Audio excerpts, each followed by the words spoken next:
My name is Charlotte Miller. I am 22 years old. 10 days ago, I stood on the graduation stage at my university in Delaware, holding my valedictorian plaque. My father walked up the stadium steps, took the microphone from my hands, and pointed to a 29-year-old woman sitting in the third row. He told 2,000 people, "I want everyone to meet Vanessa. She is going to be Charlotte Miller's new mother." I didn't cry. I didn't run off the stage. I watched my actual mother drop a bouquet of blue hydrangeas onto the turf. I adjusted my graduation cap, stepped back to the microphone, and read aloud the hotel receipts I had been collecting since my freshman year. Every date, every room number at the Rehoboth Beach Luxury Suites. Before I tell you the look on my father's face when I read those receipts over the stadium speakers, take a second to like and subscribe to Savage Revenge Stories. Drop a comment telling me your age and where you are watching from right now. To understand how we reached that moment on the stage, you have to understand the man who hijacked it. Richard Miller ran a corporate logistics empire. In a state where 60% of the Fortune 500 companies hide their assets, my father treated his family like just another shell corporation. Everything was about optics. He despised the fact that I chose to stay in state to study corporate compliance. My older brother Bradley went Ivy League for investment banking. That was the Miller standard. I was just the disappointment who preferred the flat coastal marshes of the Delmarva Peninsula over Manhattan. Graduation day was thick with humidity. The air smelled like the nearby Delaware River. My mother Helen sat in the front row wearing a tailored navy suit, beaming with pride. She had spent 28 years managing Richard's household, hosting his endless corporate dinners, and turning a blind eye to his late nights at the office. I finished my valedictorian speech. The crowd clapped. I felt a rare sense of accomplishment. Then the heavy thud of dress shoes sounded on the wooden stairs behind me. Richard did not wait for the dean to hand me my diploma. He stepped to the podium, his tailored jacket unbuttoned. He gave the crowd his practiced charismatic smile. He tapped the microphone. "Thank you, everyone," he said, his voice echoing across the green turf. "Charlotte has always been a quiet girl, but today she brings our family together. And speaking of family, I would like to take this moment to introduce the future of mine." He gestured to the third row. A woman with an expensive blowout stood up. She wore a white sundress that looked more appropriate for a bridal shower than a university commencement.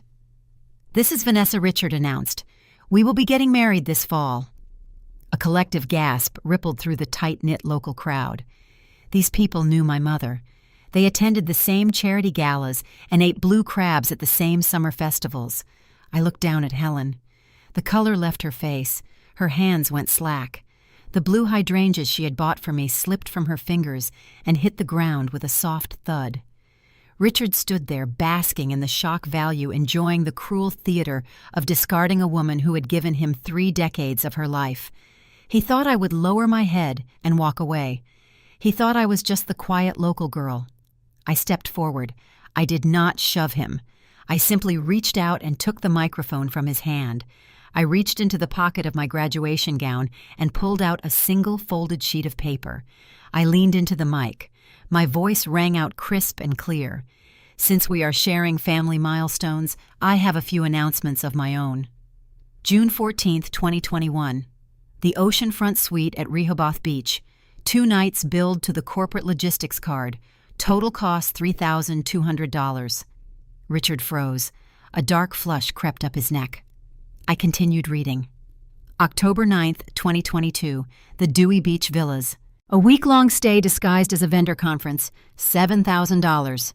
"Charlotte, stop," Richard hissed, reaching for the paper. I stepped out of his reach. I kept reading.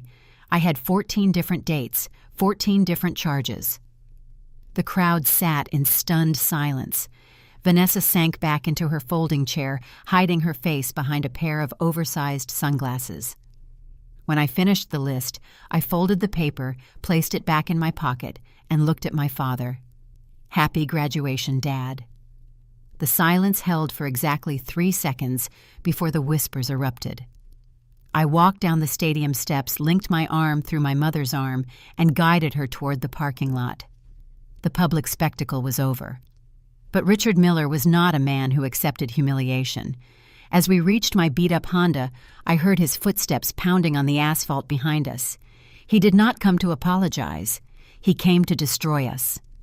Richard caught up to us just as I unlocked the doors to my battered Honda Civic. The asphalt of the university parking lot radiated the stifling afternoon heat, but the air between my father and me felt like winter. He did not run. A man obsessed with optics never runs. He strode with a terrifying, measured pace, his jaw set, his designer suit jacket flapping slightly in the humid breeze. He stepped directly into the path of the driver's side door, forcing me to halt. He did not look at me. Instead, he locked his gaze onto my mother. Helen stood paralyzed by the passenger door, her knuckles white as she gripped the roof of the car. She looked like a woman who had just watched her entire reality dissolve into dust. "You have 24 hours," Richard said. His voice was a flat, hollow command that carried no trace of the man she had loved for nearly 3 decades. "Tomorrow at noon, the locks on the Wilmington house will be changed. The security team has already been notified. If you try to take anything other than your clothes, I will have you arrested for theft." My mother opened her mouth, but only a ragged breath escaped. She had spent 28 years ironing those tailored suits, managing his social calendar, and smiling at his corporate galas. She had built the foundation of his logistics empire with her own unpaid labor. Now she was being evicted like a troublesome tenant. I stepped between them. I looked up at the man who shared my last name. "You do not get to threaten her," I said. My tone matched his clinical and devoid of fear. Richard finally looked down at me. His eyes were devoid of anything resembling paternal affection. "You think you won today, Charlotte. You think reading a few hotel receipts makes you a strategist." He let out a sharp, patronizing laugh. "You just severed your only lifeline. You are no longer my daughter. I do not want to see your face near my property, my business, or my new family." He leaned in closer, the scent of his expensive cologne mixing with the smell of the nearby river. "Good luck navigating the real world with your little local degree. Let us see how far a state diploma gets you when you have no last name to rely on." He turned on his heel and walked away, disappearing into the sea of graduating students and their celebrating families. I opened the passenger door, gently guided my trembling mother into the seat, and buckled her seatbelt for her. I walked around to the driver's side, slid behind the wheel, and turned the ignition. The old engine sputtered before roaring to life, the weak air conditioning doing little to cut through the oppressive Delaware humidity. We drove away from the university campus in total silence. I steered the Honda onto the highway heading north toward Wilmington. Outside my window, the familiar landscape of the Delmarva Peninsula rolled by. Flat, sprawling coastal marshes stretched out toward the horizon, the tall reeds swaying under the pale afternoon sun. The brackish scent of the bay slipped through the air vents. This terrain was my home. I loved the quiet, unpretentious nature of these tight-knit communities. Richard hated it. He always viewed Delaware as nothing more than a convenient tax shelter, a state where more than 60% of Fortune 500 companies incorporated to shield their assets from prying eyes. He craved the prestige of Manhattan, the towering glass skyscrapers, the Ivy League pedigree. That obsession with status was why he worshipped my older brother Bradley. Bradley had played the game perfectly. He went to a top-tier Ivy League university, secured a high-paying job in investment banking in New York City, and wore the arrogant smirk Richard valued so highly. Bradley received the trust fund, the sports cars, and the endless praise. I chose a different path. I stayed in state to study corporate compliance. Richard viewed my decision as a monumental failure. He called me small-minded. He mocked my lack of ambition at every holiday dinner. Why study the rules when the real money is in making them? He would sneer over a plate of roasted duck. But staying local was my deliberate choice. I did not want to make the rules. I wanted to understand how they were broken. Growing up in the shadow of a corporate logistics CEO, I watched how money moved in the dark.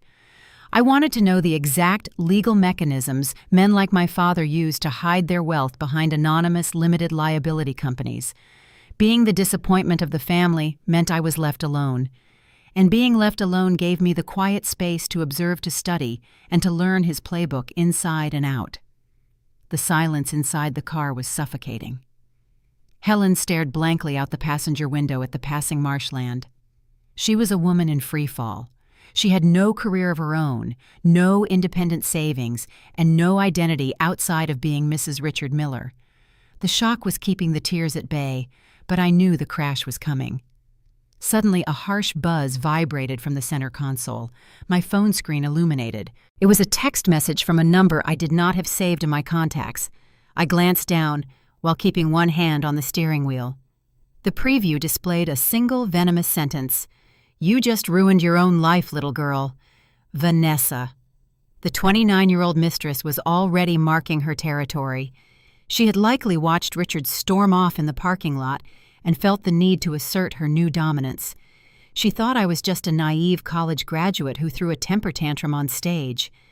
She thought her position was secure because she had secured the wealthy CEO. I did not reply. I locked the screen and tossed the phone onto the passenger seat. Engaging with her petty insults would be a waste of energy. The public reveal was over, but the true war had only just begun. I was no longer fighting for pride.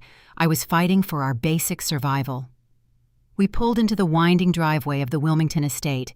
The imposing brick facade loomed at the end of the manicured lawn. For 2 decades, this house had been the symbol of our family's success. Now it was a ticking time bomb. We had less than 22 hours left to pack up a lifetime of memories. I parked the car and turned off the engine. Helen did not move. Her hands remained folded in her lap, her eyes fixed on the heavy oak front door. "Charlotte," she whispered, her voice cracking. "Where are we going to go?" "I have nothing. He controls the deeds. He controls the trusts. We do not even have a place to sleep tomorrow night." I reached across the console and placed my hand over hers. Her fingers were ice cold. "We are going to go inside," I said firmly. "We are going to pack everything you care about. Your jewelry, your family photos, your clothes. Leave the rest. We do not need his furniture." But the money, she pleaded, a note of rising panic in her throat. "Renting an apartment requires a deposit. I do not know if I can even qualify for a lease." "We will handle the money tonight," I reassured her, projecting a confidence I was desperately trying to manifest. "You are on the joint accounts. As soon as we get inside, I am going to transfer enough funds to cover our living expenses for the next 6 months. We will find a small place in Dover, far away from his social circles. We will regroup. We will be fine." I stepped out of the car and guided her toward the front door. I unlocked it and pushed it open. The grand foyer was immaculate, silent, and suffocatingly perfect. The grandfather clock ticked rhythmically in the hallway, counting down our remaining hours. I needed to secure our exit strategy immediately. Before we packed a single suitcase, I guided my mother to the kitchen island and opened my laptop. I navigated to her online banking portal. The plan was simple. Move the joint funds to a new secure account under her name alone, secure a short-term rental, and formulate a legal strategy. I typed in her credentials. The loading screen spun for a brief moment. I anticipated seeing the familiar 6-figure balance that usually padded their shared checking and savings accounts. The screen refreshed, displaying the dashboard. I stared at the numbers. My heart hit my ribs with a heavy, sickening thud. The transition from the shock of the graduation stage to the grim reality of our situation was instantaneous.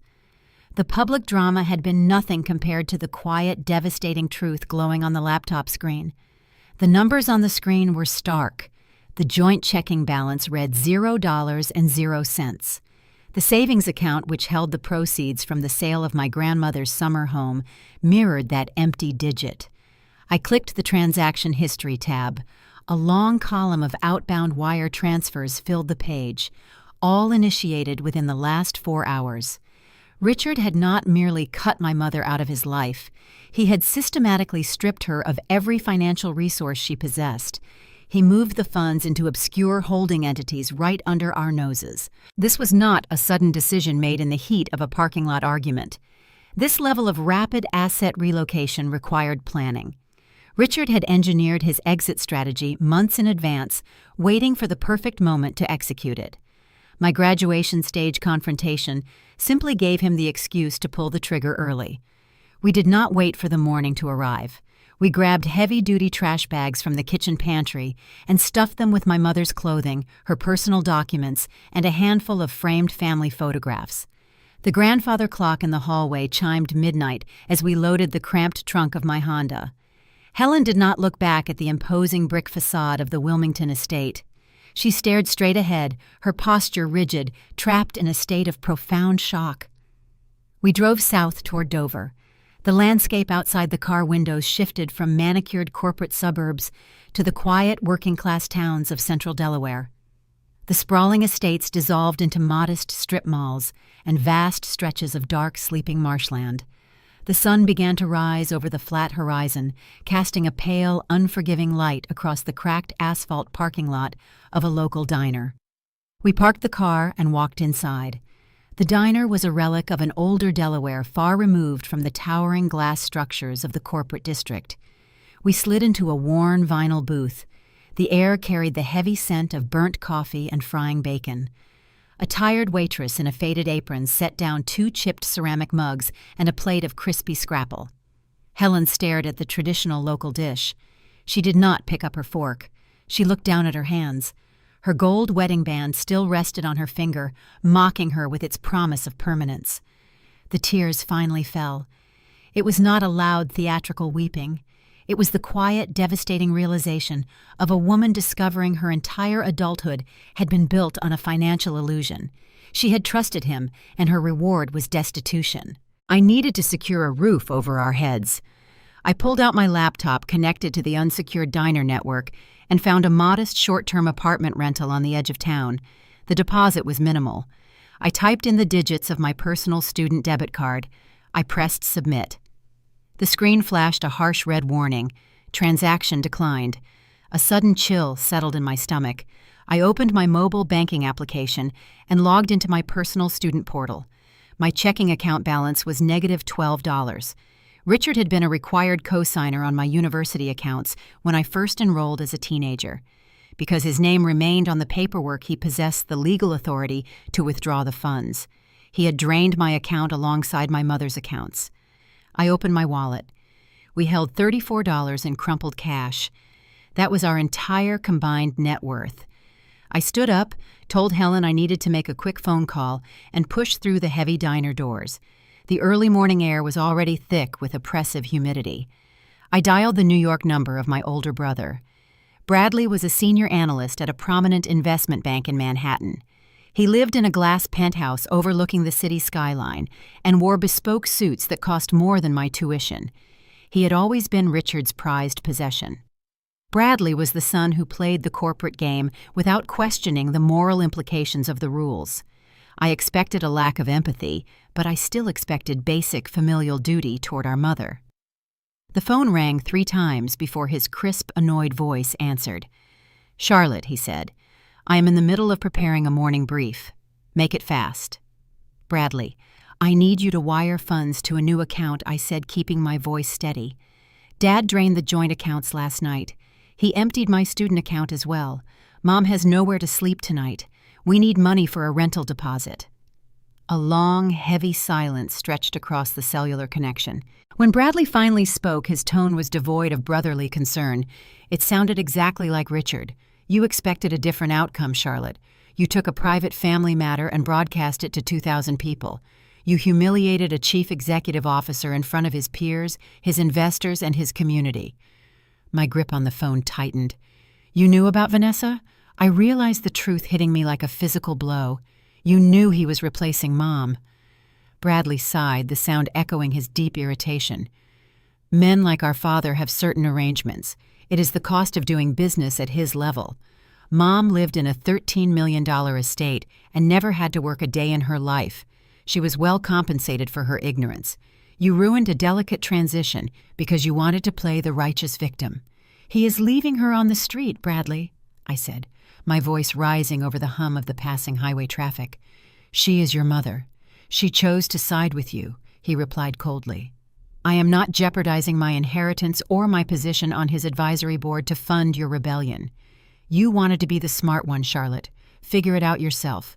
Do not call this number again." The line went dead. I lowered the phone from my ear. The ultimate sibling betrayal finalized our isolation. Bradley was not a victim of Richard's narcissism. He was an active participant in it. He protected his future wealth by sacrificing the woman who raised him. I stood in the humid diner parking lot and took a long, stabilizing breath. Panic was a luxury I could not afford. Richard and Bradley assumed their financial blockade would force us into submission.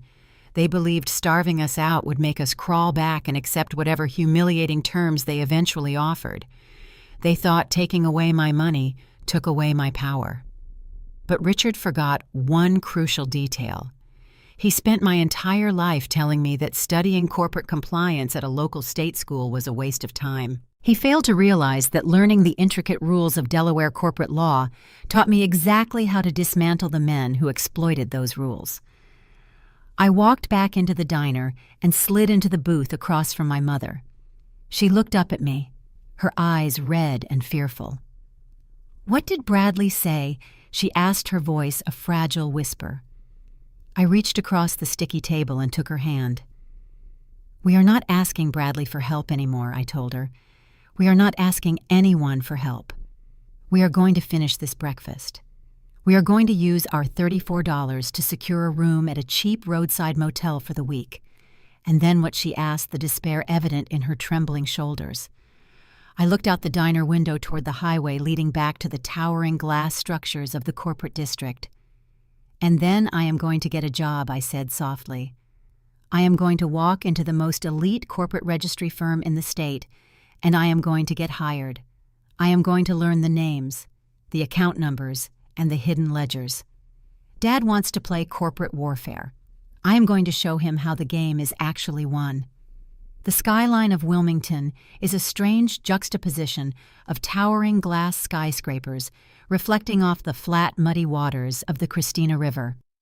It is a quiet city, lacking the chaotic energy of New York or the historical grandeur of Philadelphia, but it holds a secret that makes it one of the most powerful places on earth. Delaware is the corporate capital of America. Over 60% of the Fortune 500 companies are incorporated within a few square miles of these streets. They come here for the favorable tax laws, the specialized courts, and above all, the anonymity. This was the world my father worshipped, and it was the world I needed to infiltrate if my mother and I were going to survive. 2 days after Richard drained our accounts, I walked into the marble lobby of Rossi & Associates. It was one of the most prestigious corporate registry and compliance firms in the state. I wore a tailored black skirt and a crisp white blouse. No one looking at me would guess I had washed that blouse in the rusty sink of a roadside motel the night before. I carried my fresh degree in corporate compliance and a resume that highlighted my deep understanding of local statutory frameworks. The managing partner, Evelyn Rossi, conducted the final interview herself. Evelyn was a woman in her late 50s who wore her silver hair in a sharp bob. She scrutinized my resume with dark, assessing eyes. She did not ask about my family, and I did not offer the information. The Miller name was well known in the local logistics sector, but I spun my narrative carefully. I framed myself as an eager, independent professional seeking to build her own reputation outside the shadow of a family business. Evelyn appreciated my direct answers and my lack of entitlement. She offered me an entry-level compliance analyst position. The salary was modest for the industry, but to me it was a lifeline. I accepted immediately. The immediate financial bleeding was patched, but a new, exhausting reality set in. My life split into two drastically different worlds. By day, I navigated the pristine, high-stakes environment of Rossi & Associates. By night, I returned to a dingy motel room off Route 13. Helen spent most of her days sitting on the edge of the sagging motel bed, staring blankly at the faded floral wallpaper. The shock of Richard discarding her had hardened into a severe, paralyzing depression. I became the sole provider and the caretaker. To hide our destitution, I worked 14-hour shifts. I arrived before the senior partners and stayed long after the janitorial staff emptied the trash bins. When my colleagues went out for overpriced sushi lunches, I politely declined, claiming I had too many files to review. In reality, I could not afford to split a restaurant bill. Instead, I lived on cheap Delaware-style fried chicken from a small corner shack near the office. The grease would soak through the thin cardboard boxes as I ate at my desk, reviewing endless digital pages of incorporation documents. I had to ensure Evelyn never suspected the catastrophic implosion of my personal life. Firms like Rossi and Associates dealt with the confidential assets of billionaires. They required their employees to be beyond reproach. If Evelyn discovered her new analyst was currently living out of a motel due to a volatile, high-profile domestic dispute involving a prominent local CEOI, would be flagged as a liability and terminated. So I built a wall of perfect professional competence. I spoke only of regulations, filing deadlines, and compliance audits.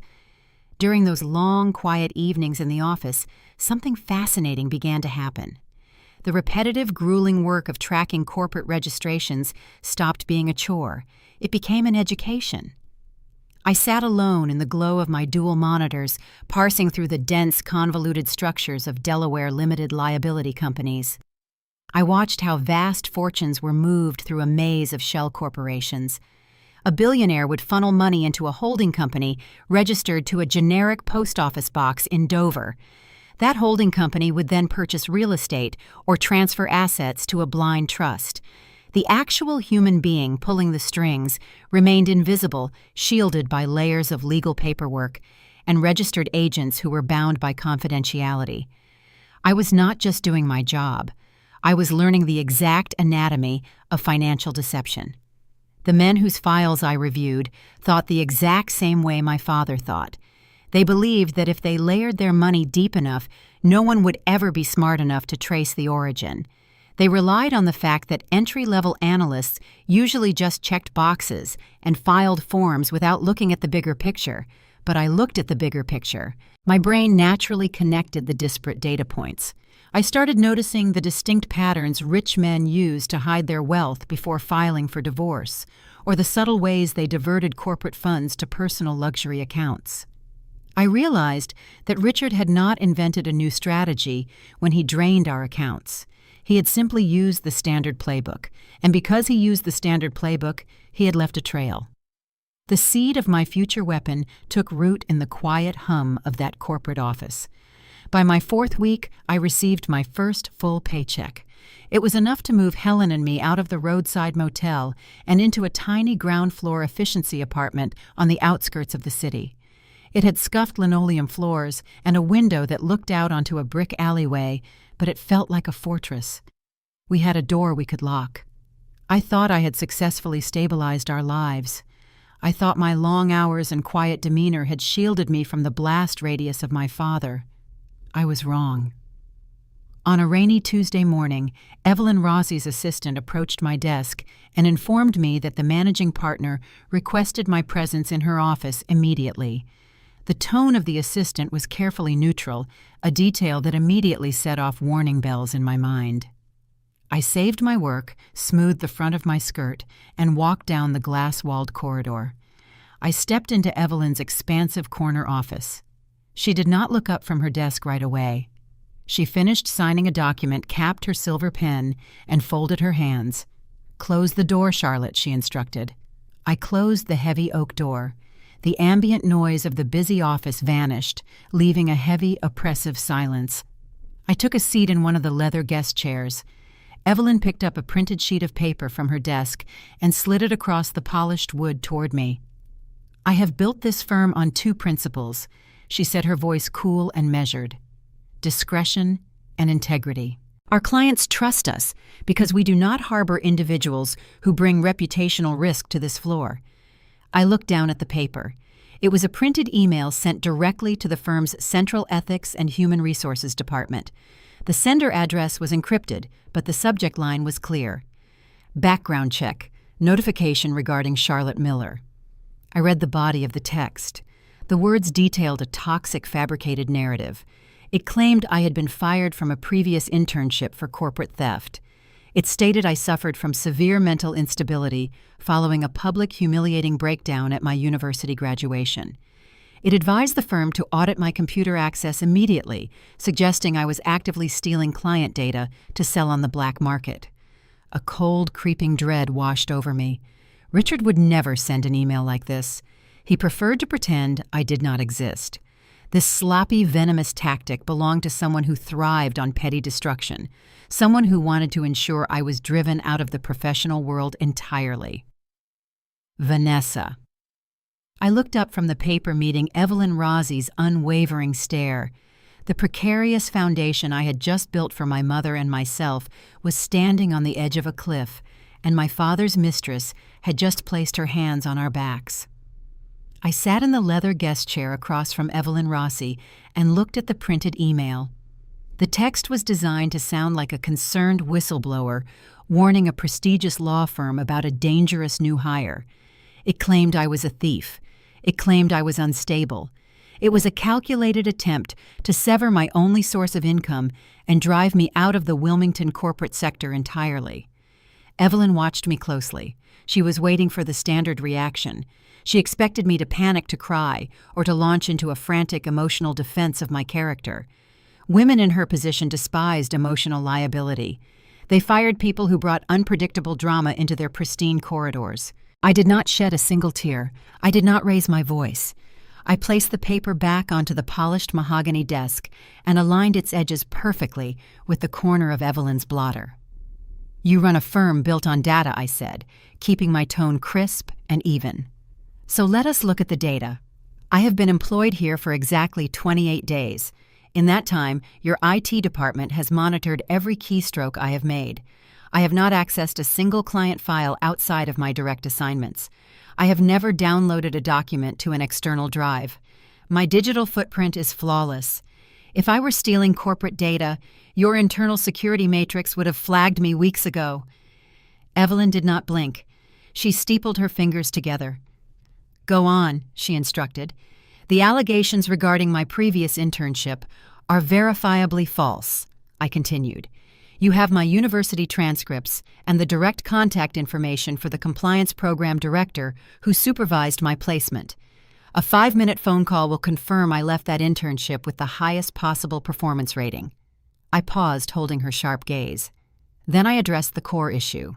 As for the claim that I am mentally unstable following a public incident at my graduation, that is a twisted version of a factual event. 10 days ago, my father, Richard Miller, attempted to publicly introduce his mistress at my commencement ceremony. I responded by reading the receipts of his infidelity to the crowd. He disowned me in the parking lot and evicted my mother from our family home. The woman who sent you this encrypted email is that mistress. Her name is Vanessa. She is aware I am working in the same corporate registry circles where my father operates his logistics empire. She is trying to eliminate me from the playing field. The heavy silence returned to the office. The ambient hum of the city traffic drifting through the floor-to-ceiling windows felt unusually loud. I had just laid my greatest vulnerability on the table. I had exposed the chaotic reality of my personal life to a boss who demanded perfection. Evelyn picked up the printed email, crumpled it into a tight sphere, and tossed it into the wastebasket beside her desk. "I despise amateur hour," Evelyn said, her voice dropping to a low, authoritative register. "If someone wants to assassinate the character of one of my analysts, they should have the spine to sign their name. Anonymous emails are the tools of cowards and fools." She opened a thick manila folder on her desk and extracted a stack of highly complex corporate audits. She slid them across the desk toward me. "You handled that accusation exactly how an investigator should, Charlotte. You removed your ego from the equation and relied on verifiable evidence. That tells me you have the temperament for this industry. I do not care about your family disputes. I care about your output. Keep your digital footprint spotless. Keep your head down and finish these audits by Thursday." I took the files. "Yes, ma'am," I replied. Evelyn had just shielded me. By handing me higher-level work instead of a termination notice, she silently established herself as my mentor. She recognized my resilience and chose to cultivate it. I walked out of her office with my job secured and a renewed sense of purpose. I had successfully defended my territory, but my victory was short-lived.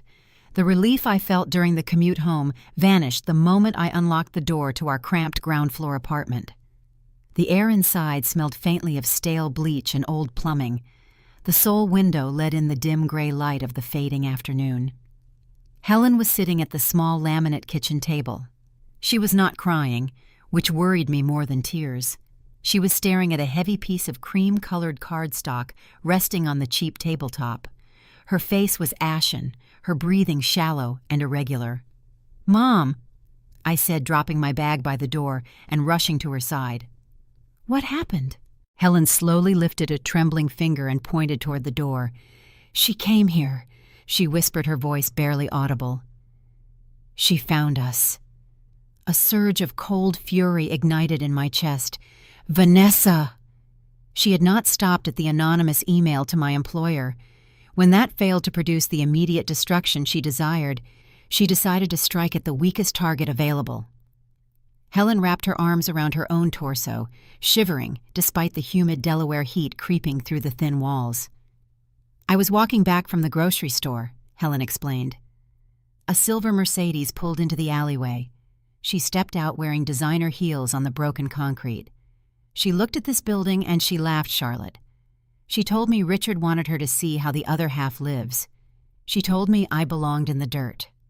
My hands balled into tight fists. Vanessa had tracked us down. She likely hired a private investigator using my father's logistics funds, or she simply pulled our names from the public utility registries I had set up for the apartment. She invaded our only safe space just to twist the knife. Then she taped that to the door, Helen said, gesturing to the heavy cardstock on the table. I reached out and picked up the paper. It was a premium custom-embossed wedding invitation. The elegant calligraphy looped across the page in gold foil. It formally invited the recipient to celebrate the union of Richard Miller and Vanessa at an exclusive country club estate later that fall. Vanessa had delivered her own wedding invitation to the woman whose marriage she had just destroyed. It was a grotesque display of dominance.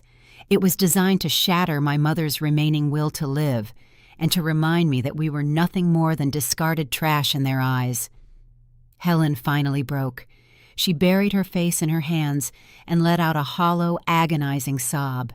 She took everything, Charlotte. She took the house, she took the money, and now she is standing on our doorstep wearing the clothes Richard bought her, laughing at us. We cannot hide from them. They have all the power. I looked down at the gold foil lettering of the invitation. The thick paper felt heavy in my hand. I thought about Evelyn Rossi tossing the anonymous email into the wastebasket. I thought about the files sitting on my desk at the firm, the intricate webs of shell companies and hidden assets I spent 14 hours a day unraveling. I did not rip the invitation to pieces. I did not throw it away. I walked over to the peeling drywall above our small kitchen counter and pinned the thick cardstock directly to the wall. Helen looked up, her tear-streaked face reflecting profound confusion. "Why are you keeping that?" she asked, her voice trembling. "Because we are done hiding," I told her. My voice was calm, but the cold determination anchoring my words was entirely new. We had spent the last month playing defense. We ran from the graduation stage. We retreated from the empty bank accounts. We cowered in cheap motels and ground-floor efficiency apartments, hoping they would eventually leave us alone. But Vanessa and Richard did not want peace. They wanted total submission. They wanted us to starve in the shadows while they paraded their new wealth in the sunlight. Defending ourselves was a losing strategy. As long as Richard controlled his logistics empire and his hidden bank accounts, he could hire investigators, send malicious emails, and terrorize my mother whenever he pleased. I stared at the gold foil names on the wedding invitation. Richard Miller, Vanessa. Richard hid his money the same way every wealthy corporate CEO in Delaware hid their money. He used anonymous limited liability companies. He funneled assets through registered agents. He played the corporate shell game. I was an analyst at one of the top registry firms in the state. I spent my days dissecting those exact games. They do not have all the power, I said, turning back to my mother. They just have the money. But money leaves a paper trail, Mom. And I know exactly how to read it. I am going to find out where Dad hid your savings. I am going to track every dollar he diverted to her. The psychological warfare had officially escalated. Vanessa wanted to ensure I was driven out of the corporate world. Instead, she had just motivated me to use that world as a weapon. They forced me into a corner expecting me to surrender. They were about to discover what happens when you trap a compliance investigator who has nothing left to lose. The air inside the cramped apartment felt heavy thick with the lingering scent of stale coffee and impending rain. Helen was finally asleep in the narrow bedroom, exhausted by the trauma of Vanessa's visit. I sat at the small kitchen table, bathed in the harsh blue light of my laptop screen. The golden wedding invitation remained pinned to the wall, a gleaming, silent taunt. I opened a secure browser window. My daytime job at Rossi & Associates required me to navigate the labyrinth of Delaware's corporate registries with precision. I tracked the legitimate movements of wealth for billionaires. Tonight, I was applying those same forensic skills to my own bloodline. I was hunting Richard Miller. Richard's logistics empire, Miller Freight Solutions, was a private entity. He did not have to report his financials to the Securities and Exchange Commission like a publicly traded corporation. He controlled the board, he controlled the ledgers, and he controlled the narrative. But even private companies leave footprints when they move capital. They have to pay taxes, they have to register vendors, and they have to file property deeds. I started with the public records. I pulled up the state business entity search database. My fingers moved rapidly over the keyboard, typing in the names of the primary holding companies Richard had established over the last 2 decades. The screen populated with a long list of limited liability companies, most of them registered to generic post office boxes in Dover or Wilmington. I spent 4 hours cross-referencing the directors listed on those LLCs. The work was tedious, mind-numbing data extraction. My eyes burned from the glare of the monitor. The silence of the apartment was broken only by the rhythmic clicking of the keys and the occasional rumble of a delivery truck down the back alley. I needed to find the specific vehicles Richard used to drain the joint accounts on the day of my graduation. I needed to see where the money went after it left the bank. My breakthrough occurred at 3 a.m. I was reviewing a series of vendor payouts filed under Miller Freight Solutions. Richard's company regularly contracted with independent trucking fleets and warehouse operators. The disbursements were usually routine, predictable amounts paid out on a 30-day cycle. But I noticed an anomaly in the ledger from late May, just 3 weeks prior to the graduation incident. A series of unusually large payments had been authorized to a new vendor listed as Coastal Horizon Logistics, LLC. The payments were staggered over 5 days, breaking the total amount into smaller increments. To a casual observer or a junior accountant, it might look like a standard invoice settlement for a new shipping route. But I was not a casual observer. I recognized the structural pattern of the transactions. The staggered payments were a classic technique used to avoid triggering internal auditing flags. Someone was manually pushing large sums of capital out of the primary business account under the guise of vendor expenses. I copied the name Coastal Horizon Logistics, LLC, and fed it into the state registry database. The search results loaded. The LLC had been incorporated in early April. It had no listed physical address, no website, and no commercial freight licenses registered with the Department of Transportation. It was a ghost company, a hollow shell created for the sole purpose of receiving funds. The registered agent for Coastal Horizon was a generic corporate services firm in Wilmington designed to shield the identity of the true owner. Richard was playing the game well. He had layered the transaction to ensure his name was nowhere near the receiving entity. But Richard suffered from the fatal flaw of all narcissistic men. He believed he was the smartest person in the room, which meant he inevitably grew sloppy with the details. I stared at the screen, analyzing the incorporation documents. Shell companies require a managing member to authorize the opening of an operating bank account. While Delaware law allows the owner to remain anonymous on the public registry, certain secondary filings like local municipal tax forms or specific property acquisitions often require a direct signature. I pivoted my search strategy.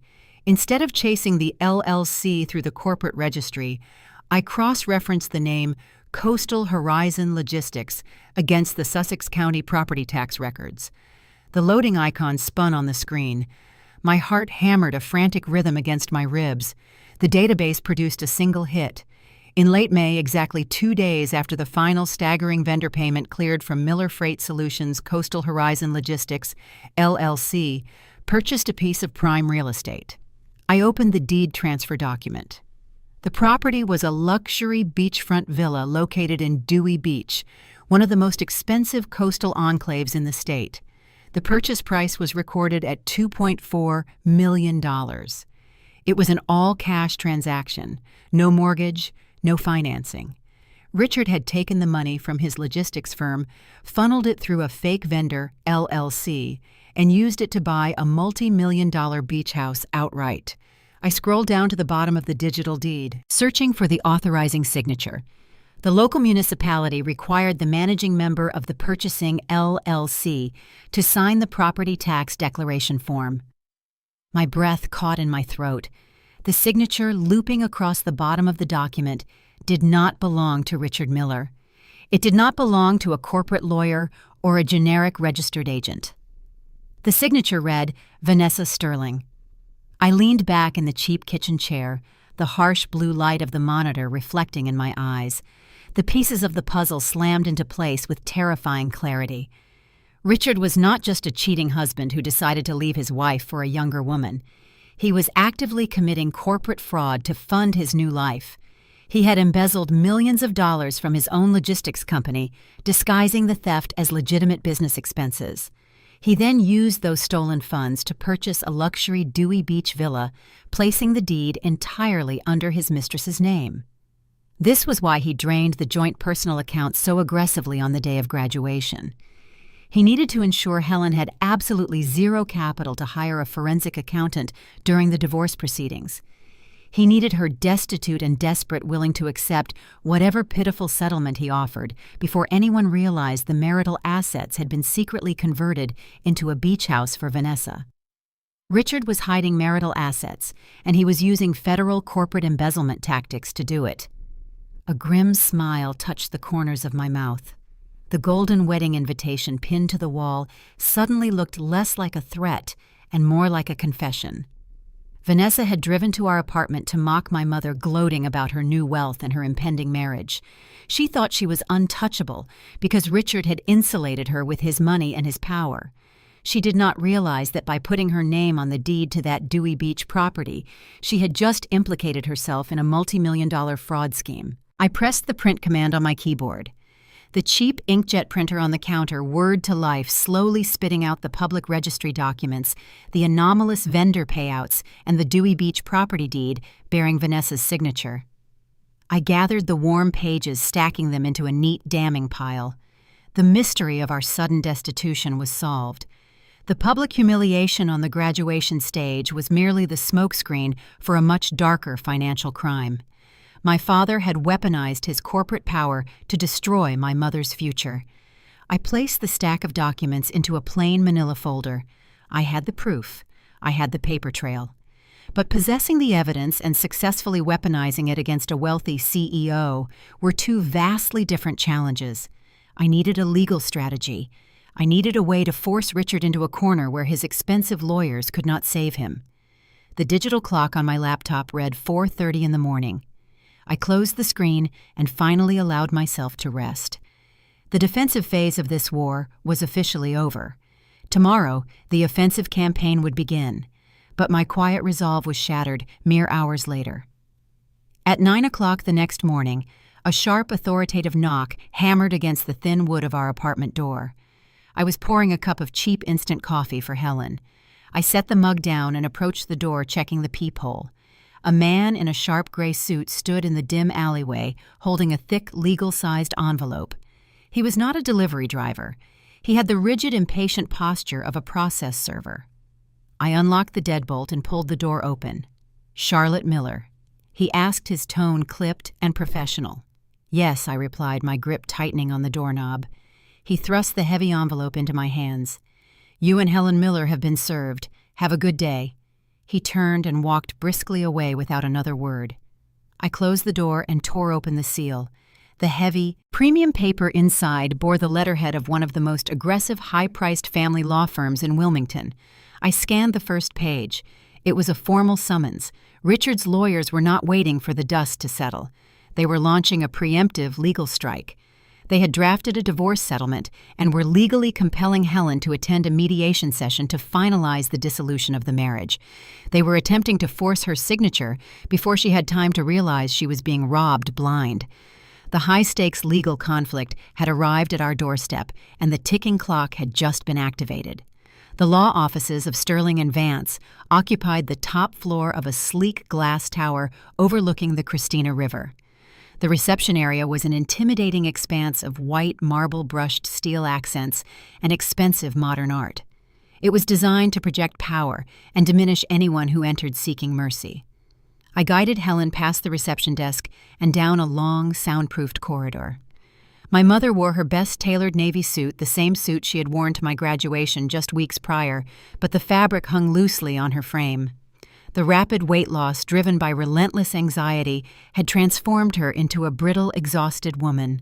She clutched her handbag with trembling fingers, terrified of the man she had spent nearly 30 years calling her husband. We were directed into a massive conference room.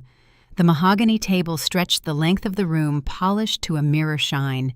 Richard was already seated at the head of the table. He looked immaculate in a custom-tailored charcoal suit, radiating the calm, predatory confidence of a CEO who knew he held all the leverage. He casually adjusted the heavy gold Rolex on his left wrist, a deliberate display of the wealth he was attempting to hoard. To his right sat a pair of sharp, aggressive-looking divorce attorneys, their briefcases open, documents meticulously arranged. And seated to his left, wearing an arrogant smirk that mirrored his father's, was my older brother Bradley. Seeing Bradley there felt like a physical blow to my chest. He had traveled down from Manhattan specifically to participate in our mother's financial execution. He was not present to mediate. He was present to ensure Helen surrendered quietly, protecting his future inheritance and his esteemed position within the family hierarchy. I pulled out a heavy leather chair for Helen and sat down next to her. We were positioned directly across the vast expanse of the table, entirely isolated against their united front. Helen Richard began, his tone dripping with patronizing faux sympathy. "I am glad you decided to be reasonable and attend this mediation. I want this process to be as painless as possible for both of us." He gestured to his lead attorney, a man with cold, assessing eyes. The lawyer slid a thick, bound document across the polished mahogany surface toward my mother. "This is the proposed settlement agreement," the attorney stated, his voice flat and clinical. "Mr. Miller is offering a lump sum buyout of $50,000. In exchange, you will relinquish all claims to the Wilmington estate, the joint investment portfolios, and any equity within Miller Freight Solutions. $50,000. A heavy, suffocating silence descended upon the room. The offer was not merely an insult. It was an act of financial violence. Helen had been married to this man for 28 years. She had built the foundation of his life while he built his logistics empire. The Wilmington estate alone was valued at over $8 million. He was offering her the equivalent of a mid-range sedan in exchange for 3 decades of her life. Helen stared at the thick document. Her breath hitched. "Richard," she whispered, her voice cracking under the immense strain. "The house. The savings. We built this life together. $50,000 will barely cover my living expenses for a year." Richard leaned back in his leather chair, steepling his fingers together. "I understand this seems sudden, Helen, but the truth is, the logistics sector has taken a severe downturn. Miller Freight Solutions is currently operating at a significant loss. I am taking on massive debt just to keep the lights on. The joint accounts you thought were so robust had to be liquidated to cover emergency operational costs." He delivered the lie with the flawless, practiced ease of a seasoned sociopath. He looked his traumatized wife directly in the eye and claimed poverty, knowing full well he had just funneled $2.4 million in cash to purchase a luxury beach house for his mistress. "The business is failing," Richard continued smoothly. "The Wilmington estate is heavily mortgaged. I am offering you this $50,000 out of the goodness of my heart, pulling from my last remaining personal reserves. It is a clean break. You take the money and you start fresh." "If you refuse this offer," the lead attorney interjected smoothly, playing the role of the enforcer, "Mr. Miller is fully prepared to litigate this divorce through the traditional court system. Given the complex nature of the corporate debts involved, that process will likely take a minimum of 5 to 7 years. During that time, you will receive 0 spousal support. You will be responsible for your own legal fees, which will quickly exceed the $50,000 currently on the table." It was a classic, brutal intimidation tactic. Accept the pitiful crumbs immediately or be bled dry in a relentless legal war of attrition. They knew Helen had no money to hire her own attorney. They knew she was living in a cheap apartment. They were banking on her despair, forcing a rapid surrender. Helen looked at the pen resting beside the settlement document. Her spirit was broken. The sheer exhaustion of the past weeks weighed heavily on her shoulders. She believed Richard's lies because she had spent her entire adult life believing his narratives. She saw no path forward, only years of agonizing court battles she could not afford to fight. She reached a trembling hand toward the silver pen. "Mom, you need to sign the deal," Bradley suddenly spoke up. His voice lacked any warmth. It was sharp and impatient. "Dad is being more than generous given the circumstances. You and Charlotte created a massive public relations disaster at the graduation. You embarrassed the company. You should be grateful he is offering you anything at all. Just sign the paperwork so we can all move on with our lives." The betrayal from her own son shattered the last remaining defense Helen possessed. A silent tear slipped down her cheek. She picked up the pen, her hand shaking violently as she moved to place the nib against the signature line on the final page of the settlement. I did not speak. I simply reached across the table and placed my hand firmly over her trembling fingers. I pressed down physically, halting the movement of the pen. Helen looked at me, confusion and despair clouding her eyes. "Charlotte," she whispered, "I have to. I have no choice. We have nothing." I kept my hand clamped over hers. I slowly lifted my gaze, bypassing the aggressive attorneys and my traitorous brother, and locked eyes directly with Richard Miller. The smug, victorious smile resting on his lips faltered slightly at my lack of submission. "We will not be signing this document today," I stated. My voice was calm, clear, and devoid of the emotional hysteria they expected. Charlotte Richard snapped his temper, flaring the facade of the benevolent patriarch instantly crumbling. "This does not concern you. You have no standing in this room. You are a naive child playing games in an adult world. Tell your mother to sign the document before I withdraw the offer entirely." I removed the pen from Helen's grip and placed it back on the table, pushing it out of her reach. "This settlement is based on the premise that Miller Freight Solutions is operating at a deficit," I said, maintaining steady eye contact with my father. "However, it is standard legal practice to verify such claims before signing away marital assets.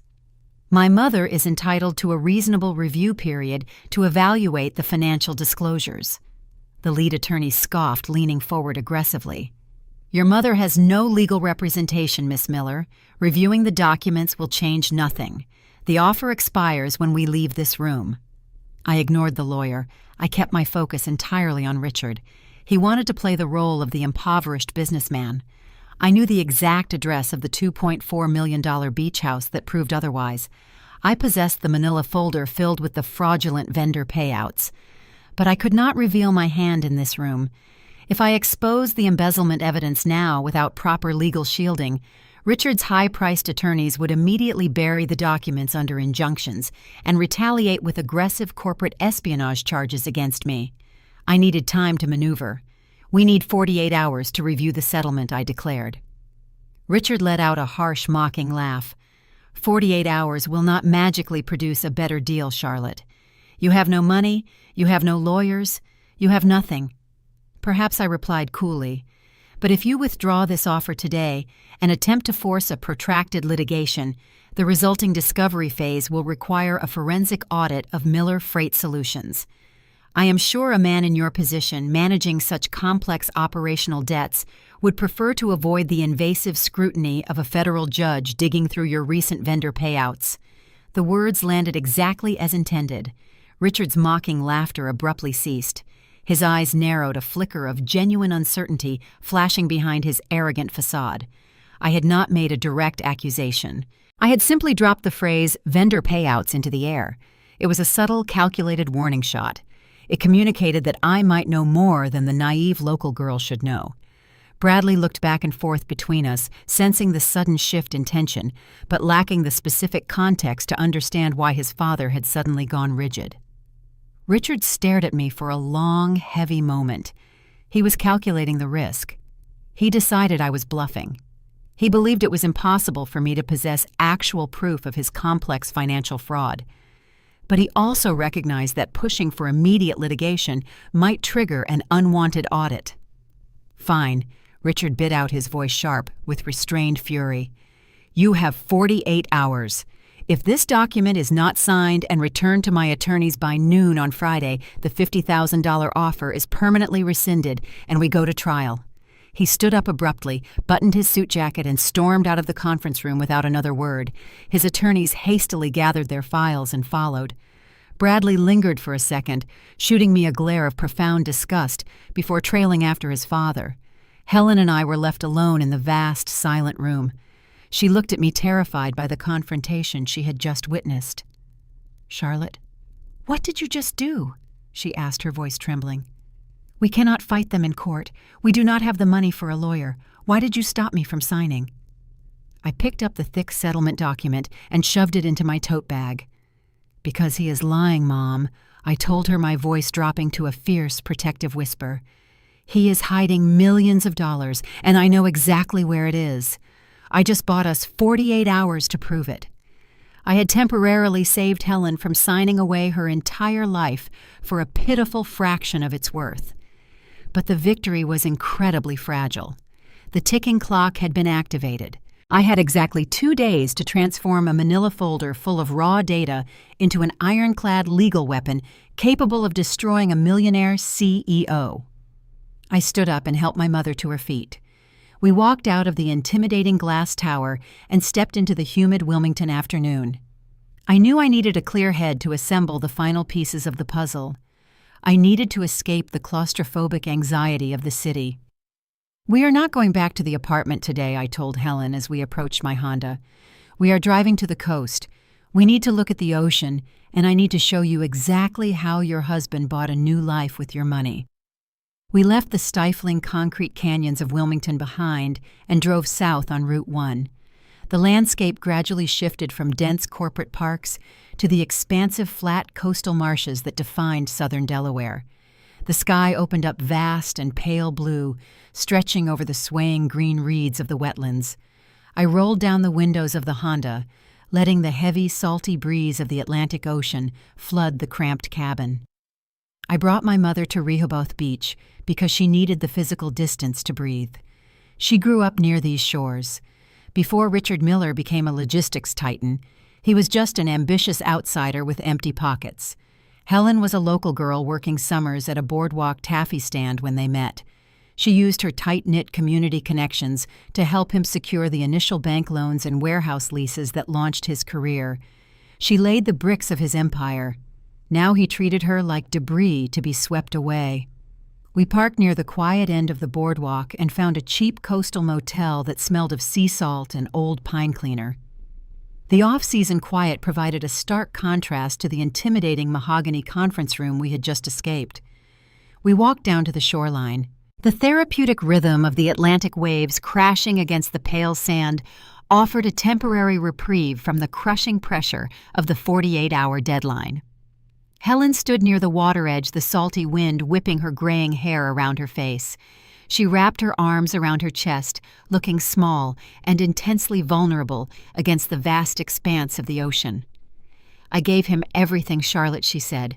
Her voice was a fragile whisper, nearly lost to the sound of the crashing waves. "My youth, my energy, my entire identity. I stood by him when we had nothing but instant noodles in our pantry, and he sat in that pristine room today and offered me $50,000 like it was a generous tip. I feel entirely worthless." I stepped closer and wrapped my arm around her shoulders. "You are not worthless, Mom," I told her. The value of your life is not dictated by a man who calculates human worth on a spreadsheet. He wants you to feel small because a small opponent is easy to defeat. He wants you paralyzed by despair so you will not fight back. Helen turned to me, her eyes brimming with unshed tears. But how do we fight him? We have no resources. The lawyers in that room looked ready to devour us. We fight him by changing the battlefield. I replied, my voice steady and resolute. We are not going to play a game of marital asset division. We are going to play a game of corporate compliance. I guided her back to the dim motel room. I pulled the worn wooden chair out from the small writing desk and sat down. I opened my tote bag and extracted the manila folder containing the printouts from my late-night registry investigation. I grabbed a pen and a cheap branded hotel notepad from the nightstand.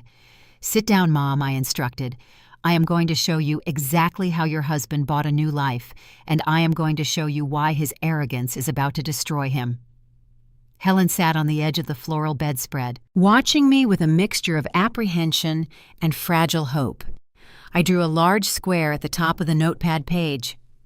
"This is Miller Freight Solutions," I explained. "This is the legitimate business, the one generating millions in revenue, the one Richard claims is currently failing and drowning in operational debt." I drew an arrow pointing down to a smaller circle. I wrote Coastal Horizon Logistics inside the circle. "This is a limited liability company created in early April," I said. "Richard authorized a series of immense vendor payouts from the main freight account into this new company. He staggered the payments to avoid setting off internal auditing alarms. He transferred over $2.4 million into this shell entity." Helen stared at the circle. "He stole it from the business," she murmured.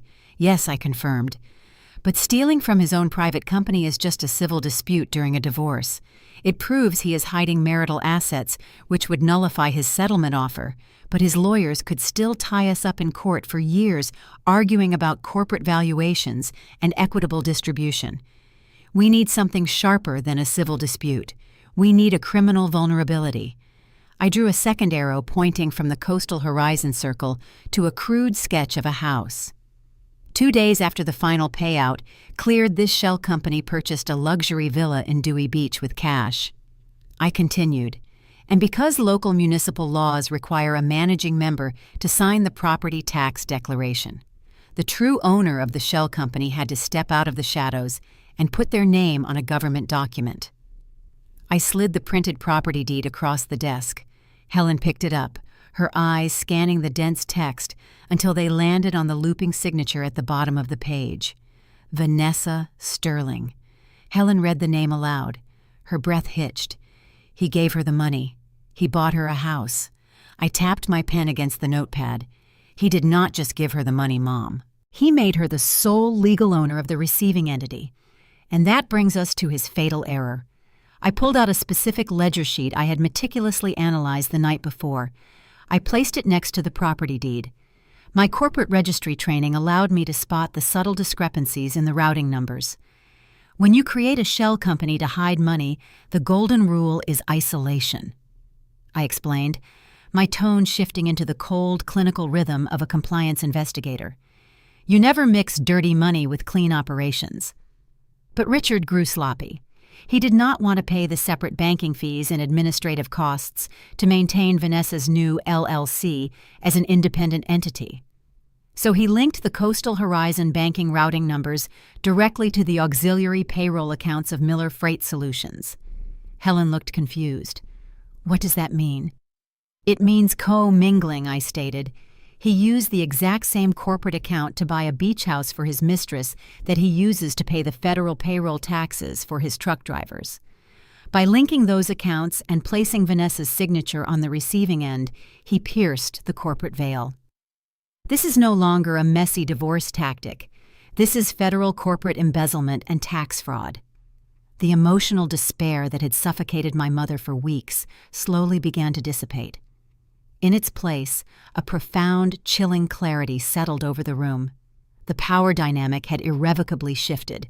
Richard thought he was starring in a drama about a wealthy CEO trading in his older wife for a younger model. He did not realize he was starring in a tragedy about a man handing federal investigators the exact documentation needed to seize his entire empire. "We have the trap," I told her, stacking the papers back into the manila folder. "We just need the trigger. I need Vanessa to verbally acknowledge that she owns that LLC and the Dewey Beach property. If I can record her admitting ownership, we establish undeniable intent. They will not be able to claim her signature was forged or placed there by accident." Helen sat up straighter, the color finally returning to her pale cheeks. "But how do we get her to admit that? She will not speak to us." Before I could formulate an answer, the sudden sharp buzz of my mother's cell phone shattered the quiet concentration in the room. Helen picked up the device from the nightstand. She looked at the screen, her brow furrowing in confusion. "It is an alert from the security system at the Wilmington estate," she said. "Richard deactivated my entry codes, but my phone is still linked to the front porch camera." She tapped the notification and opened the live video feed. I leaned over her shoulder to look at the small screen. The high-definition camera displayed the grand brick entryway of the home we had been evicted from just weeks ago. Standing on the porch, looking impatient and thoroughly entitled, was Vanessa. She was arguing with a pair of professional moving men. Behind her, resting carefully on a padded dolly, was the antique Dutch colonial grandfather clock that had belonged to my maternal great-grandmother. It was a cherished family heirloom. It had zero connection to Richard or his logistics wealth. I turned up the volume on the phone. Vanessa's shrill voice drifted through the tiny speaker. "Be careful with that," Vanessa snapped at the movers. "It belongs to me now. I am taking it to my new beach house. Load it into the truck before Richard gets back from his meetings." A surge of fierce protective adrenaline coursed through my veins. The emotional devastation of the morning was entirely gone. In its place stood a cold, tactical determination. Vanessa believed her proximity to Richard gave her the right to scavenge the remains of our family history. Her arrogance was blinding her to her own vulnerability. I grabbed the keys to the Honda from the desk. "Where are we going?" Helen asked, watching me sling my tote bag over my shoulder. "We are driving back to Wilmington," I replied. "Vanessa wants to claim her new kingdom. It is time we go help her record the inventory." The drive north took just over an hour. The flat green expanse of the coastal wetlands gradually gave way to the heavy concrete infrastructure of the Wilmington suburbs. I kept the Honda slightly above the speed limit. My phone rested in the center console with a voice recording application open and ready in the background. Helen sat rigid in the passenger seat. That clock belonged to my great-grandmother. Helen murmured, her hands clutched tightly in her lap. "It traveled across the Atlantic Ocean. It survived the Great Depression. It represents the only piece of my Dutch colonial heritage I have left. Richard knows how much it means to me. He is letting her take it just to cause pain." I did not take my eyes off the highway. "Let her attempt to take it," I replied. "We are not going there to fight over antique furniture. We are going there to hand Vanessa enough rope to hang herself." We turned onto the familiar tree-lined street of the estate. A large white moving box truck idled in the circular driveway. The heavy oak front doors of the house stood wide open. Vanessa stood on the top step of the brick porch. She wore a pristine white silk blouse and tailored designer trousers, holding a sleek ceramic coffee cup. She looked like she was staging a photo shoot for a luxury lifestyle magazine. Two burly men in matching work shirts were carefully maneuvering the tall, intricately carved wooden grandfather clock onto a heavy-duty moving dolly. The brass pendulum swung behind the glass casing as the wheels hit the uneven brick. I parked the car at the edge of the driveway. I tapped the screen of my phone, initiating the audio recording. I slid the device deep into the front pocket of my blazer. I instructed my mother to stay inside the vehicle. She needed to remain a silent witness. If she engaged, the conversation would devolve into emotional chaos.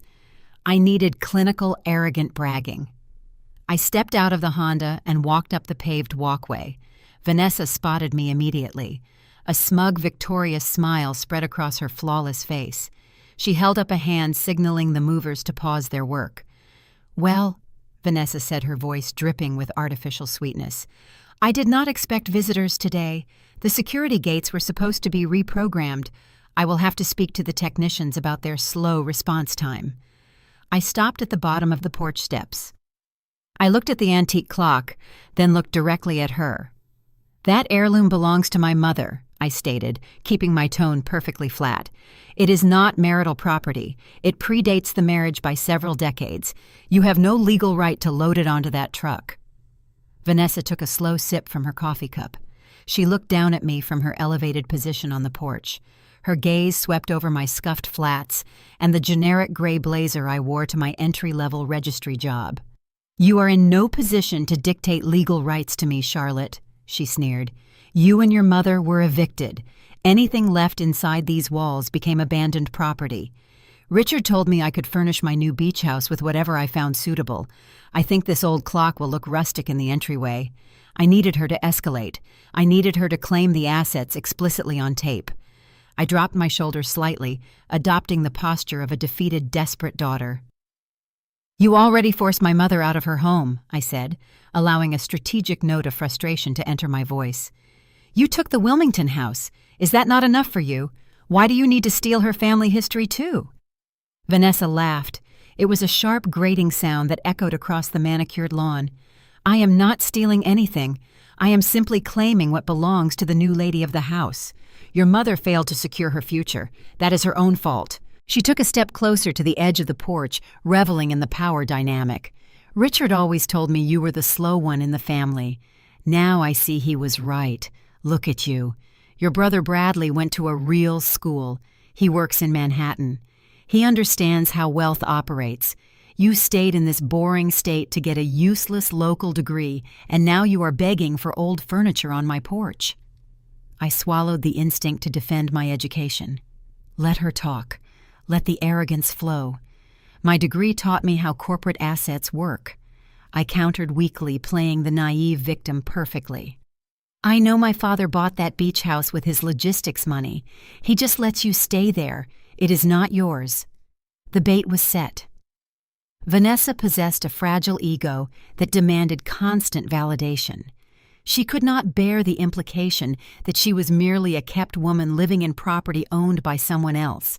She needed to prove her dominance over the first wife and the local daughter. "You really are clueless," Vanessa scoffed, her voice rising in volume. "Richard does not just let me stay there. I own the Dewey Beach House. My name is on the deed. My personal company bought it." I shook my head, feigning disbelief. "You do not have that kind of money. That villa cost millions." Vanessa leaned over the brick railing, eager to crush my assumptions. "I do not need my own money when I own a piece of the logistics company, little girl. Coastal Horizon Logistics is mine. My signature is on every operating document. Richard transferred the funds directly into my holding accounts because he trusts me. He made me a shareholder in his operations to ensure my future is untouchable. I control those assets now." The digital recorder in my pocket captured every single word. She had just confessed to the entire scheme. In her desperate attempt to prove she was superior, she explicitly admitted to owning the shell company. She admitted to signing the operating documents. She proudly declared she received the diverted funds from Miller Freight Solutions and used them to secure the Dewey Beach property. The trap snapped shut with a resounding, invisible finality. I stood at the bottom of the stairs and let the defeated posture fall away. I straightened my spine. The artificial frustration vanished from my face, replaced by the cold, calculating gaze of a compliance investigator who had just secured the final piece of evidence required to execute a federal indictment. Vanessa noticed the shift. Her smug smile faltered for a fraction of a second. She did not understand why the girl in the cheap blazer suddenly looked like a predator who had cornered her prey. "Load the clock onto the truck," I told the movers, breaking the silence. The two men looked at me, then looked at Vanessa, unsure of who held the actual authority. I turned my attention back to my father's mistress. "Enjoy the antique, Vanessa," I said, my voice smooth and devoid of any lingering tension. "It requires winding every 8 days to keep the correct time. Make sure you take good care of it." I turned my back on her and walked calmly down the driveway toward my car. I did not look back. I did not need to see her confused expression. The battle on the porch was over, and the war was fundamentally won. I opened the driver's side door and slid into the seat. Helen stared at me, her face pale and stricken with grief, as she watched the movers load the heavy wooden clock into the dark cavern of the box truck. "You let her take it," Helen whispered, a tear escaping the corner of her eye. She took my history. I pulled my phone from my pocket and stopped the audio recording. I saved the file to a secure cloud server, backing it up instantly. I reached over and squeezed her hand. I let her take a piece of wood, Mom. In exchange, she just handed us the keys to Richard's entire empire. She admitted to owning the receiving entity on tape. We have the financial ledgers, the property deed, and now the verbal confession. The embezzlement case is airtight. Helen wiped her cheek, processing the magnitude of the victory. What happens next? Do we call the police? Do we call his lawyers? I put the car in gear and pulled out of the circular driveway, leaving the Wilmington estate behind in the rearview mirror. We cannot go directly to the police, I explained, navigating the suburban streets. A recorded conversation can be tricky to admit into a civil divorce proceeding without violating specific consent laws. Furthermore, if we approach Richard's high-priced attorneys right now, they will file an emergency injunction to bury this evidence in sealed arbitration. They will use their immense financial leverage to silence us before a judge ever sees the documents. I merged onto the highway, heading toward the towering glass structures of the corporate district. I need professional legal shielding, I continued. I need someone who understands the exact architecture of Delaware corporate fraud. Someone who wields enough power in this city to make Richard's lawyers tremble. Who, Helen asked. My boss, I replied. I was driving us straight to Rossi and Associates. I had spent weeks carefully hiding my chaotic personal life from Evelyn Rossi, presenting myself as the perfect, untroubled analyst. Now I was about to walk into her immaculate corner office and place a federal corporate embezzlement scandal directly on her desk. I was risking my only source of income, my nascent career, and my professional reputation. If Evelyn deemed the situation too radioactive, she would fire me on the spot, and Helen and I would be left truly defenseless. The stakes had shifted from an investigation to a high-wire act of professional survival. The glass double doors of Rossi and Associates slid open, welcoming me into the hushed, climate-controlled sanctuary of elite corporate compliance. The air smelled of expensive espresso and polished leather. It was a stark contrast to the humid, emotionally charged confrontation on the porch of the Wilmington estate just an hour prior. I left Helen waiting in the reception area. She sat stiffly on a minimalist sofa, clutching her purse. I walked down the long corridor toward Evelyn Rossi's corner office. My heart hammered against my ribs, but my hands remained steady. I carried a thick manila folder containing the printouts of Richard's fraudulent vendor payouts, the Dewey Beach property deed, and a USB drive holding the audio recording of Vanessa's confession. This was the most perilous moment of my nascent career. I was an entry-level analyst. My job was to process documents, not weaponize them against prominent local CEOs. Using my knowledge of the state corporate registries to conduct a personal investigation skirted the edge of professional ethics. If Evelyn interpreted my actions as a liability to her firm's reputation for discretion, she would terminate my employment instantly. I would lose the only paycheck keeping my mother and me out of a homeless shelter. I reached the heavy oak door and knocked twice. Enter, Evelyn called out. I pushed the door open. Evelyn was seated behind her expansive desk, reviewing a dense contract. She wore a sharp charcoal blazer, her silver bob perfectly styled. She did not look up immediately. "What is it, Charlotte?" she asked, signing the bottom of the page with her silver fountain pen. "I need 10 minutes of your time, Ms. Rossi," I said, "and I need you to review a file off the official record." Evelyn stopped writing. She slowly capped her pen and lifted her gaze. Her dark, assessing eyes locked onto mine. The temperature in the room seemed to drop several degrees. Off the official record, Evelyn repeated, her tone cooling. "You have been employed here for barely a month, Charlotte. You do not have the seniority to request off-the-record reviews. If you have uncovered an irregularity in a client account, you flag it through the proper compliance channels." "This is not a client account," I replied. I stepped forward and placed the manila folder directly onto the center of her pristine desk. "This concerns my father, Richard Miller, and it concerns the anonymous email that was sent to Human Resources last week attempting to terminate my employment." Evelyn stared at the folder. She did not reach for it. "I told you to ignore that amateur attempt at character assassination and focus on your work. Are you bringing personal drama into my office?" I am bringing a textbook case of federal corporate embezzlement into your office, I corrected her, maintaining direct eye contact. My father is attempting to force my mother into a $50,000 divorce settlement by claiming Miller Freight Solutions is operating at a severe deficit. He threatened to drag her through a decade of litigation if she refuses. I used my compliance training to audit his public filings. I found the money. He diverted over $2.4 million from the logistics firm to purchase a beach house for the woman who sent you that email. Evelyn's expression remained unreadable. She let the silence stretch, evaluating my posture, my tone, and my audacity.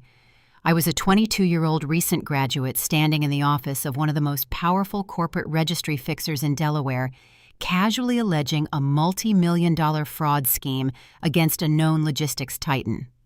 She finally reached out and opened the folder. I watched her eyes track across the pages. She reviewed the staggered vendor payouts to Coastal Horizon Logistics. She examined the Dewey Beach property deed. She noted Vanessa Sterling's signature at the bottom of the tax declaration form. "You track this through the public county property registries," Evelyn observed quietly, not looking up. "Yes," I confirmed. "And the connection between the receiving entity and the auxiliary payroll accounts. I noticed the routing discrepancies in the public filings," I said. "He co-mingled the funds. He used the exact same corporate account to buy the villa that he uses to pay his truck drivers." Evelyn turned to the final page in the folder. It was a transcript I had typed up in the car detailing the audio recording of Vanessa's confession on the porch. "I have the audio file on a secure drive," I added. She explicitly admits to owning the LLC, receiving the diverted funds, and possessing the deed to the property.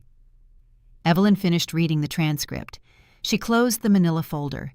She picked up her silver fountain pen and tapped it once against the polished wood of her desk. The sharp click echoed in the quiet room.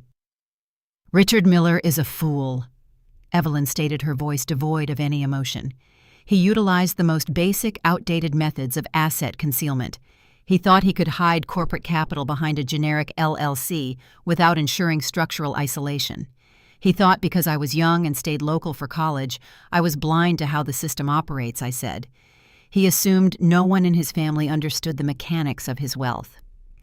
Evelyn leaned back in her leather chair, studying me with a newfound intensity. The initial frostiness had vanished, replaced by a calculating professional respect. She recognized the exact nature of the game I was playing. "If you take this evidence to his divorce attorneys, they will immediately file a gag order," Evelyn explained, outlining the tactical reality. "They will claim the audio recording was obtained illegally regardless of the single-party consent laws in this state. They will drag the authenticity of these documents through endless arbitration. They will bleed your mother dry with legal fees before a judge ever sees this folder." "I know," I replied. "That is why I brought the file to you. I cannot execute this strike alone. I lack the legal authority and the institutional intimidation factor required to bypass his attorneys and force a surrender." "You are asking me to represent your mother in a divorce proceeding," Evelyn clarified. "This is a corporate registry firm, Charlotte. We do not handle domestic disputes." "This is not a domestic dispute," I countered. "This is a hostile corporate takeover disguised as a marital settlement. If Richard falls under federal investigation for embezzlement, it will send shockwaves through the local logistics sector. It will draw unwanted regulatory scrutiny to the corporate structures in Wilmington. You have built a career protecting the integrity of this state's corporate haven. Richard's sloppy fraud is a liability to the ecosystem you maintain." Evelyn stared at me. A slow, genuine smile touched the corners of her mouth. It was a predator recognizing another predator. "You learned how to leverage institutional power very quickly, Charlotte. I learned from reading the files you assigned to me," I replied smoothly. Evelyn opened her top drawer and extracted a heavy, cream-colored client intake form. She uncapped her silver pen. "Bring your mother into my office," Evelyn instructed. "I am taking Helen Miller on as a pro bono client effective immediately. By establishing attorney-client privilege with her, I legally shield this investigation. Any documents you uncovered during your research are now classified as part of our formal discovery process. You are no longer a rogue analyst risking your career. You are a legal investigator operating under my direct authorization." The immense weight of the professional risk lifted from my shoulders. The crushing anxiety that had plagued me since I initiated the search vanished. I had secured the ultimate protector. Evelyn Rossi was not just a lawyer. She was an architect of corporate strategy. With her backing, my findings were untouchable. "Thank you, Ms. Rossi," I said, feeling the profound relief settle into my bones. Evelyn waved her hand dismissively. "Do not thank me yet. Richard Miller and his high-priced attorneys believe they hold all the leverage. They are expecting a terrified, destitute woman to walk into mediation tomorrow and sign her life away for $50,000. Evelyn closed the manila folder and rested her hand flat against the cover. "Let us show him how Delaware corporate law actually works," she said. I left the corner office and walked down the corridor to retrieve my mother from the reception area. The ticking clock of the 48-hour deadline no longer felt like a countdown to our destruction. It felt like the countdown to an ambush. We had the evidence. We had the legal shielding. We had the element of total surprise. But as I guided Helen back toward Evelyn's office to sign the intake forms, my phone buzzed in my pocket. I pulled it out and glanced at the screen. It was a calendar notification. The mediation session was scheduled for noon the following day. Richard would arrive expecting a swift victory. He would bring his lawyers, his arrogance, and my brother Bradley. Bradley, the golden child, who had told my mother to take the pitiful settlement and be grateful. A cold realization settled over me. Richard had co-mingled the logistics funds to buy the beach house. But Richard did not manage the daily accounting authorizations alone. Bradley was a listed advisory board member for Miller Freight Solutions. If the corporate veil was pierced by a federal embezzlement investigation, the fallout would not be contained to Richard alone. The explosion would incinerate anyone whose signature appeared on the falsified financial reports.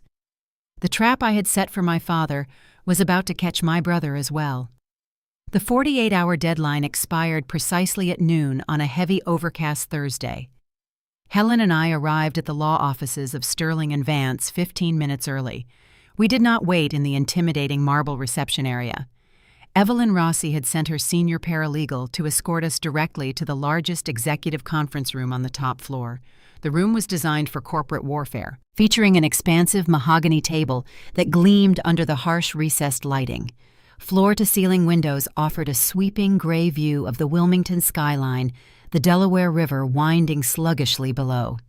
Helen sat beside me. She looked entirely different than the terrified, broken woman who had occupied this exact same chair 2 days ago. Evelyn had spent the previous evening preparing her for the psychological onslaught that was about to occur. Helen wore a sharp, structured blazer. Her posture was straight, her hands folded calmly in her lap. She no longer projected the vulnerability of a discarded wife. She projected the quiet resilience of a woman who knew she held the winning hand. At exactly 12 o'clock, the heavy double doors swung open. Richard Miller entered the room. He walked with the sweeping, entitled stride of a man who believed the world existed solely to cater to his whims. He wore a navy bespoke suit, checking his Rolex with an air of practiced impatience. Flanking him were his 2 aggressive divorce attorneys, clutching their thick leather briefcases. Trailing closely behind Richard was Vanessa. She had decided to attend the mediation session.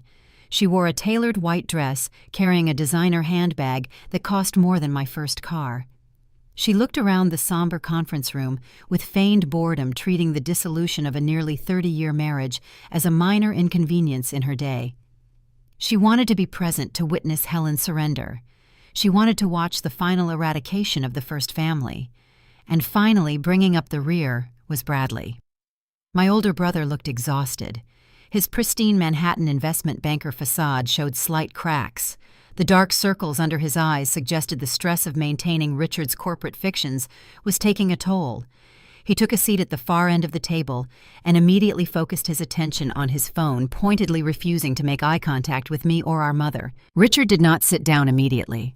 He stood at the head of the mahogany table, placing his hands flat against the polished wood. He surveyed the room, his gaze lingering on the empty chair beside me. "I see you failed to secure legal representation." Charlotte Richard noted a cruel, victorious smile spreading across his face. He assumed Evelyn Rossi was not attending. He assumed our request for 48 hours had yielded nothing but further desperation. I did not respond. I simply looked at him, maintaining a flat, unreadable expression. Evelyn had specifically instructed me to let Richard talk. Narcissists invariably provide their own rope if you give them enough silence. They cannot resist the urge to perform their perceived dominance. Helen, Richard continued, turning his attention to my mother. The smile vanished, replaced by a cold, reprimanding glare. I allowed you this 48-hour extension as a final courtesy. A courtesy you frankly did not deserve after the grotesque spectacle you and your daughter created at the university graduation. He unbuttoned his suit jacket and finally took his seat. His lead attorney immediately slid the thick settlement document across the table, positioning it precisely in front of Helen. The silver pen rested beside it, waiting for the signature that would legally strip her of everything. I expect you have spent the last 2 days reflecting on the reality of your situation, Richard said, leaning back in his leather chair. The $50,000 offer remains on the table. It is the only offer you will ever receive. He began his monologue. It was a performance designed to rewrite history, casting himself as the benevolent provider who had been victimized by an ungrateful family. I spent 28 years carrying the financial burden of this family. Richard stated, his voice rising in volume, filling the quiet room. I built Miller Freight Solutions from the ground up while you hosted garden parties and spent my money. You bled me dry, Helen. You enjoyed the estate, the cars, and the social status, but you never understood the intense operational pressures I faced every single day to maintain that lifestyle. Vanessa sighed loudly, picking up her phone and scrolling through her social media feeds. She was visually communicating her extreme boredom with the proceedings. She leaned over and whispered something to Richard's junior attorney, sharing a quiet, mocking laugh.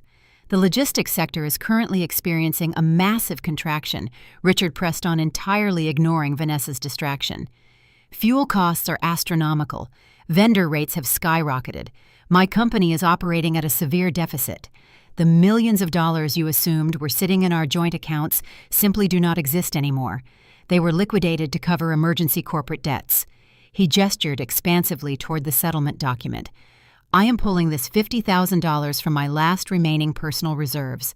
I am doing this because I am a fair man. I want to provide you with a clean break so you can start over in whatever small local life you choose to live now. But my patience is entirely exhausted. Bradley finally looked up from his phone. He directed a sharp, reprimanding glare toward our mother. Mom just signed the paper. Dad is trying to save the company from bankruptcy. We are all making sacrifices right now. Do not drag this out and force him to litigate. The legal fees will destroy whatever minor capital he has left to salvage the business operations. My brother was actively aiding in the financial execution of our mother to protect his own future inheritance. He believed Richard's lie about the failing business. Or perhaps he simply did not care, as long as his position as the heir apparent was secured. Richard leaned forward, placing his elbows on the table. The performance reached its crescendo. You have exactly 2 choices today, Helen. You sign that document right now, take the $50,000 and walk out of here. Or you refuse, and my attorneys will file a motion to freeze all remaining marital assets indefinitely. We will drag you through the federal court system for the next 7 years. I will employ forensic accountants to scrutinize every single dollar you ever spent during our marriage. I will ensure you spend the rest of your life buried in legal debt, living in a cheap roadside motel. He stared at her, his eyes cold and devoid of any humanity. The choice is yours. Sign it, or prepare to lose everything. The suffocating tension in the room reached its absolute peak. The silence was heavy, oppressive, and designed to break a person's spirit. Richard had delivered his final threat. He sat back, crossing his arms over his chest, waiting for Helen to pick up the silver pen and surrender her life. I looked at Vanessa, who was still scrolling on her phone. I looked at Bradley, who was shifting uncomfortably under the weight of his own betrayal. I looked at the aggressive attorneys poised and ready to enforce the draconian terms. And then I looked at my father.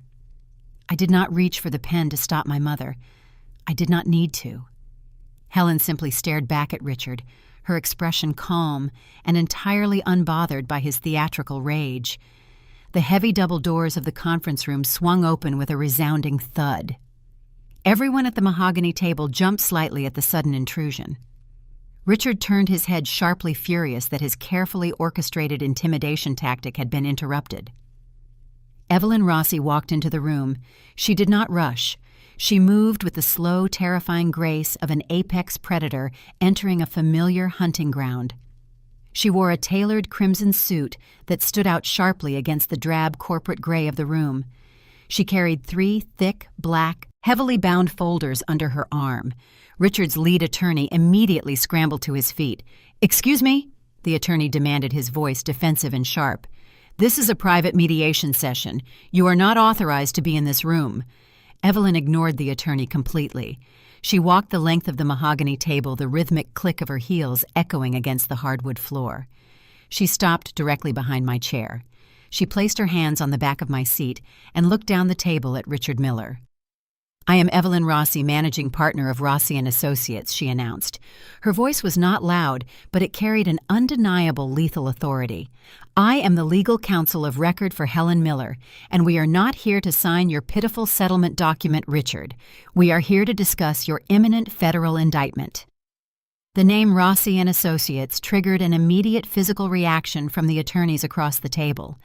The lead lawyer sank slowly back into his leather chair, the aggressive bluster entirely gone from his posture. Richard's smug smile vanished, replaced by a rigid, cautious glare. He recognized Evelyn's name. Every corporate executive in Delaware knew the reputation of the firm that managed the registry compliance for the state's most powerful entities. Richard recovered his composure quickly, relying on his deep well of arrogance. He leaned forward, resting his elbows on the mahogany surface. "I do not care what prestigious firm you claim to represent." Richard stated, his voice tight with restrained fury. "Helen has 0 assets. She cannot afford your retainer. You are wasting your billable hours, Ms. Rossi. Furthermore, throwing around empty threats about federal indictments during a civil divorce proceeding is a severe breach of professional ethics. If you have evidence of a crime, you take it to the authorities. You do not use it to extort a better divorce settlement." Evelyn did not flinch. She did not argue the point. She simply stepped to the side and gestured toward me. "I am not here to negotiate your divorce settlement, Mr. Miller," Evelyn replied smoothly. "I am here solely to provide legal shielding for my lead investigator." Evelyn picked up the 3 thick, black, heavily bound folders she had brought into the room. She placed them directly in front of me. I stood up. The dynamic in the room fundamentally fractured. For 22 years, I had been the quiet, overlooked daughter. I was the girl they sent to the back of the room during corporate dinners. I was the local disappointment who lacked the Ivy League pedigree they worshipped. Now I was standing at the mediation table, flanked by one of the most terrifying corporate attorneys in the state, holding the explosive leverage that could dismantle their entire reality. I picked up the first black folder and slid it precisely across the polished wood. It stopped directly in front of Richard's lead attorney. I slid the second folder toward Bradley. I kept the third folder in front of me. I opened the cover.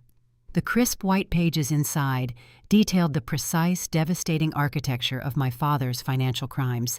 I did not raise my voice. I did not shed a single tear.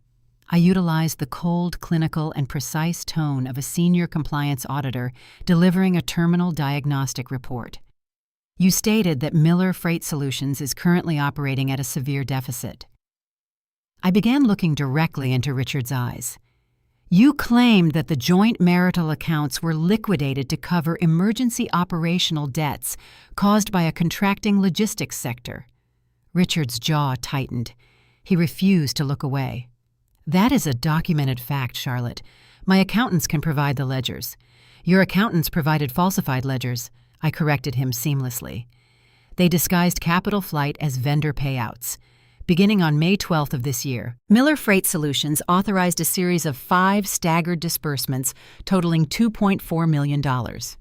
These funds were directed to a newly registered vendor listed as Coastal Horizon Logistics, LLC. The color began to drain from Richard's face. It was not a subtle shift. The vibrant, healthy flush of the victorious CEO vanished, leaving behind a pale, sickly gray. Coastal Horizon. Logistics is not a legitimate shipping vendor, I continued, my voice echoing clearly in the silent room. It holds no commercial freight licenses with the Department of Transportation. It is a shell entity incorporated in early April.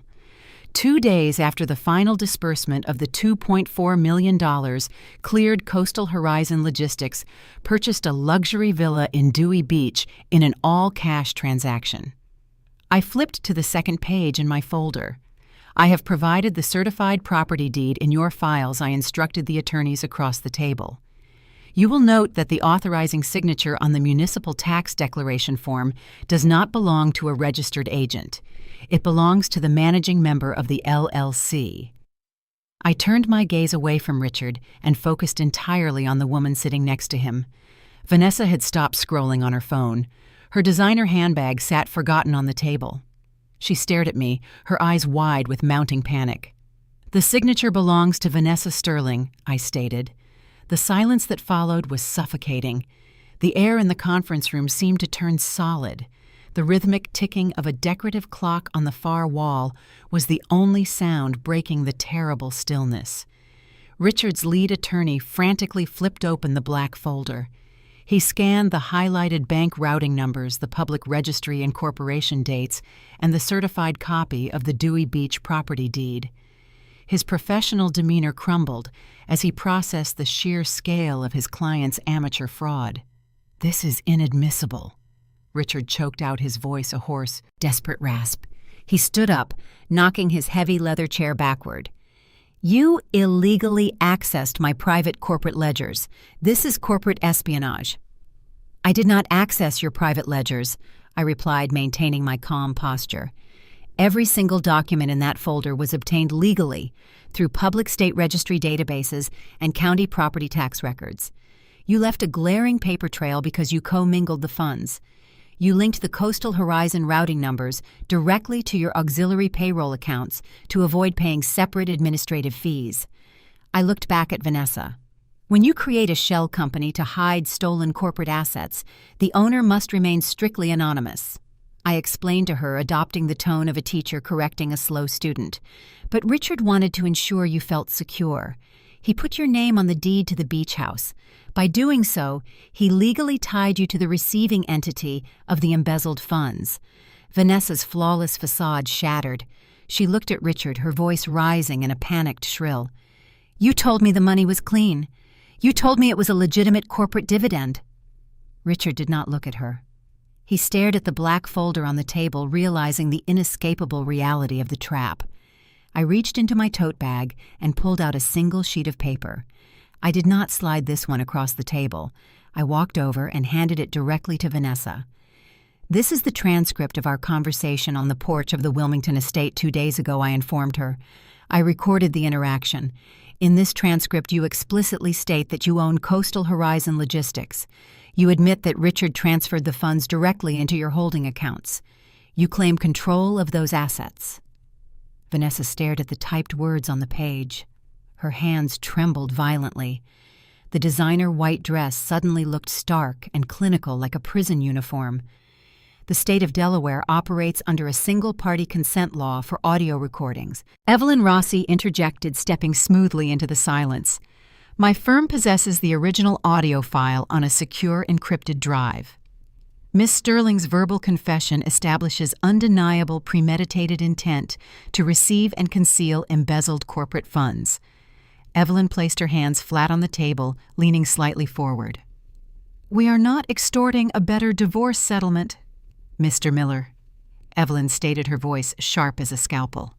"We are simply informing your legal counsel that the marital assets you claimed were lost to operational debt are currently sitting in a beach house under your mistress's name.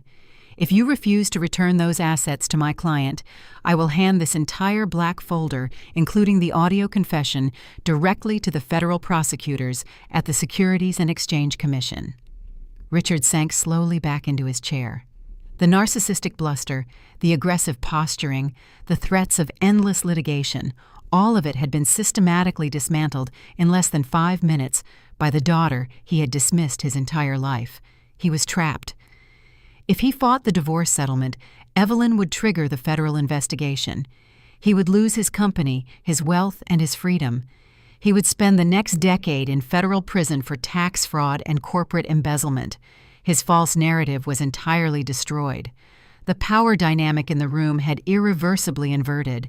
Helen was no longer the destitute, discarded wife begging for crumbs. She was the victor holding the keys to his destruction. But the devastation was not contained solely to Richard and Vanessa. I had brought 3 folders into the room for a very specific reason. I turned my attention to the far end of the table. Bradley had not spoken a single word since I began my presentation. He sat frozen in his chair, his eyes glued to the open black folder in front of him. He was not looking at the property deed or the vendor payouts. He was staring at the final page of the document packet. I walked slowly down the length of the mahogany table until I stood directly across from my older brother, the golden child, the Ivy League investment banker who had told our mother to take the pitiful $50,000 and be grateful. "Did you review the final page in your folder?" Bradley, I asked softly. He slowly lifted his head. His face was a mask of sheer, unadulterated horror. The pristine, arrogant Manhattan financier was gone. In his place sat a terrified young man whose entire future had just been incinerated by his own father. Bradley stared at me, his eyes wide and unblinking. The pristine, confident posture he had carried into the room had entirely evaporated. He looked down at the final page in the black folder, then looked back up at me. His mouth opened, but no sound emerged. The polished Manhattan investment banker was paralyzed by the stark reality of the documents resting under his fingertips. "What is it, Bradley?" I asked, my voice remaining cool and even. "Do you not recognize the document you signed?" The silence in the conference room stretched thin, brittle, and tight. Richard's lead attorney leaned over, attempting to see the paper in my brother's folder. Richard remained frozen in his chair, the gray pallor still clinging to his face, unaware of the specific detonation I had engineered for his prized son. I did not wait for Bradley to find his voice. I turned my attention to the aggressive divorce attorneys sitting across the mahogany table. As part of my investigation into the fraudulent vendor payouts, I reviewed the quarterly financial disclosures filed by Miller Freight Solutions. I explained delivering the facts with the clinical precision of a seasoned auditor. Because Miller Freight is a privately held corporation, exceeding a specific revenue threshold, state compliance regulations require the quarterly expense reports to be authorized by at least 2 active members of the advisory board. I gestured toward the open folder in front of my brother. The documents authorizing the $2.4 million transfer to Coastal Horizon Logistics bear 2 signatures, I stated. The first signature belongs to Richard Miller. I paused, allowing the gravity of the moment to settle heavily over the room. I looked directly at my father. "You have spent Bradley's entire life grooming him for success. You paid for his Ivy League education, you secured his position at a top-tier New York investment firm, and you placed him on your advisory board to build his corporate resume." I shifted my gaze back to Bradley. The second authorizing signature on the fraudulent vendor payout reports belongs to Bradley Miller. The devastating truth landed in the center of the conference room like a physical shockwave. Bradley was not merely a bystander to his father's financial crimes. By blindly signing the quarterly expense reports to maintain his prestigious position on the board, Bradley had legally verified the fraudulent transfers. He had authorized the embezzlement of corporate capital. Under federal law, he was a co-conspirator in a multi-million-dollar fraud scheme. "You set me up," Bradley gasped. The words tore out of his throat, raw and panicked. He shoved the black folder away from him as if the paper itself were radioactive. He turned his head, his terrified gaze locking onto our father. "You told me those were standard operational expenses," Bradley shouted, his voice cracking, shedding all pretense of professional composure. "You sent the quarterly reports to my New York office and told me to sign off on the new shipping routes. You never told me the money was going to a shell company for your mistress." Richard finally snapped out of his stunned paralysis. He slammed his hands onto the table. "Keep your voice down, Bradley," he ordered, attempting to reassert his dominance over the room. "This is a misunderstanding. The documents can be amended. My accountants will fix the ledger discrepancies. You cannot amend a federal crime after the money has already been used to purchase a beach house," Evelyn Rossi interjected sharply. She stepped forward, standing shoulder to shoulder with me. The funds were commingled. The paper trail is indelible. The moment those documents are handed over to the Securities and Exchange Commission, the investigation will not distinguish between the architect of the fraud and the negligent board member who authorized it. Evelyn directed her piercing stare at my brother. The SEC does not accept ignorance as a valid legal defense, Mr. Miller, Evelyn stated. If this file goes public, your career in Manhattan is over. Your Series 7 financial licenses will be permanently revoked. No investment bank on Wall Street will ever hire a broker implicated in a multi-million-dollar embezzlement scandal. You will face the exact same federal charges as your father. The reality of his impending destruction crushed Bradley.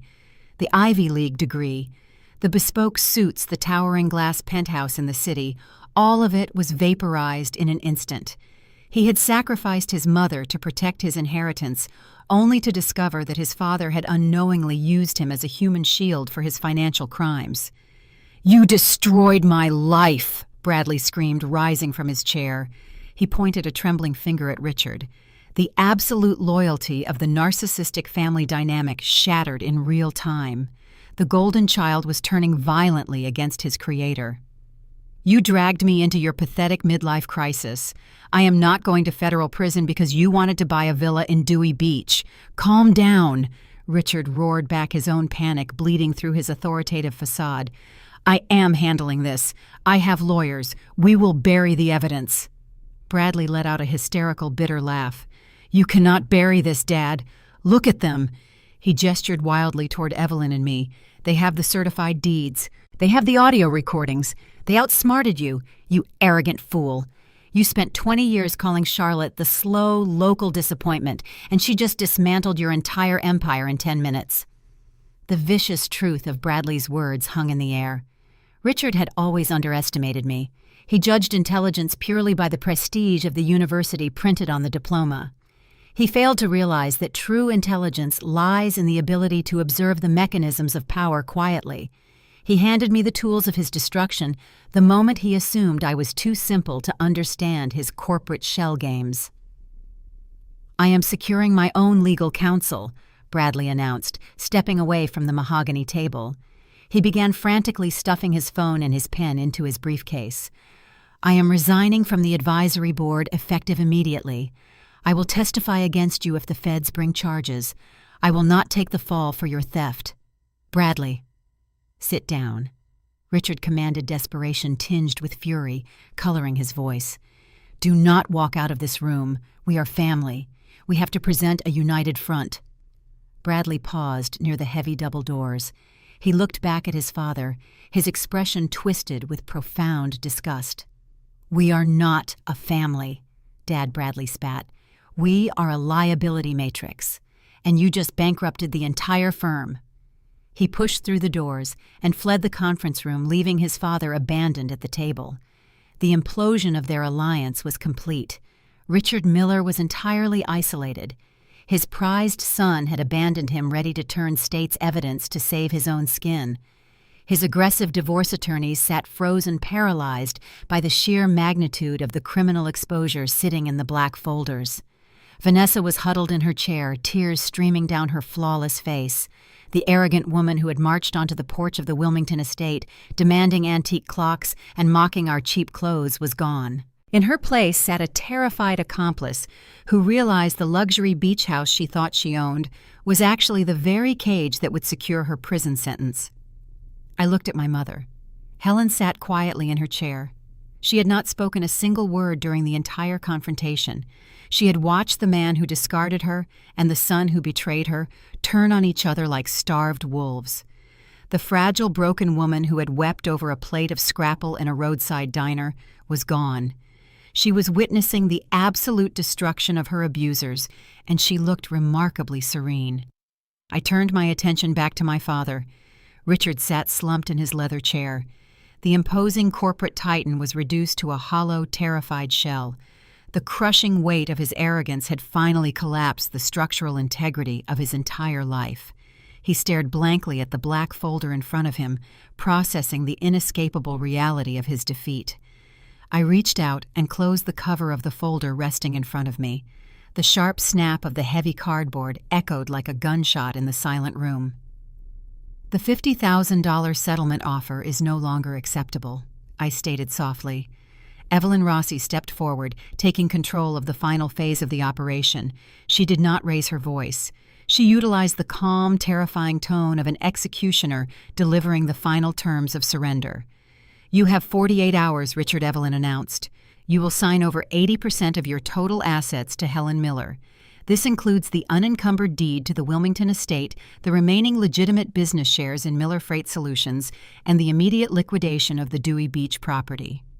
She leaned down, placing her hands flat on the polished mahogany. "If those signed documents are not delivered to my office by noon on Saturday, the contents of these folders will be hand-delivered to the Securities and Exchange Commission, the Internal Revenue Service, and the federal prosecutor for the District of Delaware." Evelyn straightened her posture, signaling the end of the negotiation. "You brought a knife to a corporate compliance fight," Mr. Miller Evelyn said. "Now you will pay the toll." The demand for 80% of Richard's total assets hung in the heavy, sterile air of the conference room. Evelyn Rossi had delivered the terms with the chilling precision of a corporate execution. She was not merely stripping him of his wealth, she was demanding the systematic dismantling of his entire empire. The Wilmington estate, the remaining equity in his logistics firm, and the immediate liquidation of the Dewey Beach property. He was being ordered to surrender his identity. Richard's lead attorney finally found his voice, though it lacked the aggressive bluster he had carried into the room. "This is extortion, Ms. Rossi," the attorney stammered, his eyes darting nervously toward the black folders on the table. "You are compelling my client to sign a grossly inequitable divorce settlement under the threat of federal prosecution. No judge in Delaware will uphold an agreement signed under this level of duress." Evelyn turned her attention to the lawyer. Her expression was a mask of cold, professional disdain. "Extortion implies I am demanding something to which my client is not legally entitled," Evelyn replied smoothly. "However, Delaware is an equitable distribution state. When one spouse actively commits fraud to dissipate marital assets, the court is obligated to penalize the offending party by awarding a disproportionate share of the remaining estate to the victimized spouse." She took a slow, deliberate step toward the opposing legal team. "Furthermore, I am not threatening criminal prosecution. I am merely stating that as officers of the court, we possess a professional obligation to report suspected federal financial crimes to the appropriate regulatory bodies. If Mr. Miller voluntarily liquidates the fraudulent LLC and returns the misappropriated funds to the marital estate via this settlement, the financial injury to my client is resolved, negating our need to initiate a civil discovery process that would inadvertently expose his criminal liabilities to the authorities." Evelyn leaned forward, placing her manicured hands flat on the mahogany surface. "You are a seasoned attorney. Do not play naive. You know exactly how this game works. Advise your client to sign the settlement or start preparing his federal criminal defense strategy. I assure you, the retaining fees for a white-collar defense firm will cost him far more than the 20% of assets I am generously allowing him to keep." The lawyer closed his mouth. He looked at Richard, the silent communication between them clear. Evelyn was right. The risk of federal prison far outweighed the pain of a catastrophic divorce settlement. They had no counterplay. The trap was ironclad. Vanessa, however, was not bound by the quiet, calculated resignation of the legal professionals. The realization that she was about to lose the luxury beach house she thought she owned finally broke through her shock. The designer lifestyle she had traded her youth to secure was evaporating before her eyes. She pushed her chair back, the harsh scraping sound echoing in the silent room. She stood up, her flawless face contorted with panic and desperate self-preservation. "You cannot take the Dewey Beach house," Vanessa shrilled, pointing a trembling finger at Evelyn. "The deed is in my name. The LLC belongs to me. It is my private property. You have no legal right to liquidate it for her divorce settlement." I turned my head and looked directly at my father's mistress. "The LLC was funded with embezzled corporate capital," I explained calmly, maintaining my clinical tone. "Assets purchased with stolen funds are subject to immediate seizure and forfeiture. The moment Evelyn notifies the SEC, federal agents will lock down the property. You will lose the house anyway, Vanessa. The only difference is whether you lose it quietly through this settlement or whether you lose it while wearing handcuffs during a federal raid." Vanessa's eyes widened in sheer terror. The reality of her profound legal exposure crashed over her. She looked at the black folder, then looked at Richard, her survival instincts kicking into overdrive. The loyalty that supposedly bound their new family together disintegrated instantly. "I did not know the money was stolen," Vanessa cried out, taking a frantic step away from Richard, physically distancing herself from the sinking ship. "He told me it was a legitimate corporate dividend. He lied to me. I thought he was a successful CEO. I had no idea he was a criminal hiding money from his wife." Richard snapped his head toward her, his face twisting with sudden raw fury. "Do not lie, Vanessa. You knew exactly what we were doing. You laughed about it on the porch when you told Charlotte you owned the holding company. You wanted the beach house and you did not care how I secured the funds. I am a victim in this." Vanessa shrieked, her voice rising to a hysterical pitch. She turned her desperate gaze toward Evelyn and me. "I will sign whatever documents you need. I will transfer the deed back to the marital estate. Just keep my name out of the federal investigation. Please. I am too young to go to prison for his mistakes." The speed of her betrayal was breathtaking. In less than 60 seconds, the smug, arrogant woman who had marched onto the Wilmington estate to claim our family heirlooms had reduced herself to a weeping, terrified accomplice begging for mercy. She was actively offering to serve Richard on a silver platter to save her own skin. Richard stared at her, the profound humiliation of her rapid defection settling heavily over his features. He had sacrificed his marriage of 28 years, alienated his daughter, and unknowingly implicated his prized son in federal fraud, all to build a new life with a woman who abandoned him the moment the money vanished. He was entirely alone. The isolation was absolute. Richard slowly turned his head back toward me. The arrogant, untouchable CEO facade was completely gone. The man sitting across from me looked older, smaller, and desperately broken. Charlotte Richard pleaded. His voice cracked the sound unfamiliar and pathetic. "Please, you have made your point. You proved you are smarter than I thought. But you cannot do this. You cannot take the company. I built Miller Freight Solutions from the ground up. It is my legacy. It is the only thing I have left." I did not respond. I simply watched him perform. "We are blood. Charlotte," he continued, leaning forward across the table, his eyes pleading for a connection he had spent my entire life denying. "You are my daughter. You cannot destroy your own father. Helen is angry, I understand that. But you have the power to stop this. Talk to her.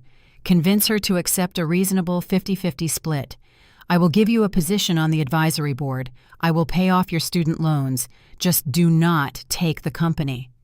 He was attempting to leverage a familial bond that had never existed. He was trying to buy my loyalty with the exact same corporate positions and financial promises he had used to control Bradley. He truly believed everything and everyone possessed a price tag. I looked at the man who had mocked my academic choices at every holiday dinner. I looked at the man who had stood on my graduation stage and publicly humiliated my mother to feed his own ego. I placed my hands flat on the table and leaned slightly forward, mirroring Evelyn's earlier posture. "You do not get to invoke our bloodline to save your empire, Dad," I stated softly. My voice carried the chilling, immovable weight of absolute finality. "You spent 22 years treating me like a local disappointment because I did not possess an Ivy League degree. You treated Mom like an unpaid employee you could terminate the moment you found a younger replacement. You drained our bank accounts and left us in a roadside motel because you thought we were too weak to survive without you." I paused, letting the silence amplify the devastating truth of my words. "You stood on that stadium stage 10 days ago, and you introduced your mistress to 2,000 people. You told the crowd she was our new family. You made your choice publicly, Richard. You discarded us." I reached out and placed my hand over the black folder containing the evidence of his destruction. "I am not destroying my father," I concluded, my tone dropping to a quiet, lethal whisper. "I am just finalizing the paperwork for the choice you already made." Richard closed his eyes, his shoulders slumping in total crushing defeat. The fight was over. He possessed no remaining leverage, no loyal allies, and no escape routes. Evelyn Rossi straightened her suit jacket efficiently, signaling the end of the mediation session. My paralegal will deliver the revised settlement documents to your office by 9 o'clock tomorrow morning, Evelyn informed the opposing attorneys. Mr. Miller will sign them immediately. He will initiate the transfer of the Wilmington deed and the 80% asset allocation by close of business on Friday. If there is a single delay, a single hesitation, or a single missing dollar, I will trigger the federal investigation. Evelyn turned and offered her arm to Helen. Shall we go, Helen? I believe our business here is concluded. Helen stood up. She did not look at Richard. She did not look at Vanessa. She carried herself with the quiet, dignified grace of a woman who had just reclaimed her life from the ashes of a 30-year nightmare. I gathered my tote bag and followed my mother and my mentor out of the conference room. We walked down the soundproofed corridor and stepped into the elevator. The door slid shut, cutting off the sight of my father sitting paralyzed in the ruins of his own arrogance. The divorce was settled with maximum unforgiving justice. The immediate financial and legal war was won, but the psychological aftermath of dismantling a narcissistic family structure is rarely a clean break. The abusers were neutralized, but the collateral damage they caused would echo through the coming months. We had secured our survival, but we still had to build a new reality from the wreckage. 4 months passed. The transition from late spring into early autumn brought a crisp, cooling edge to the humid Delaware air. The sprawling coastal marshes began their slow shift from vibrant green to a muted, dormant gold. The changing seasons mirrored the profound transformation that had reshaped the landscape of our lives. The revised settlement documents had been signed without a single word of protest. Richard Miller formally surrendered 80% of his total assets, including the unencumbered deed to the Wilmington estate and the vast majority of his remaining legitimate equity in Miller Freight Solutions.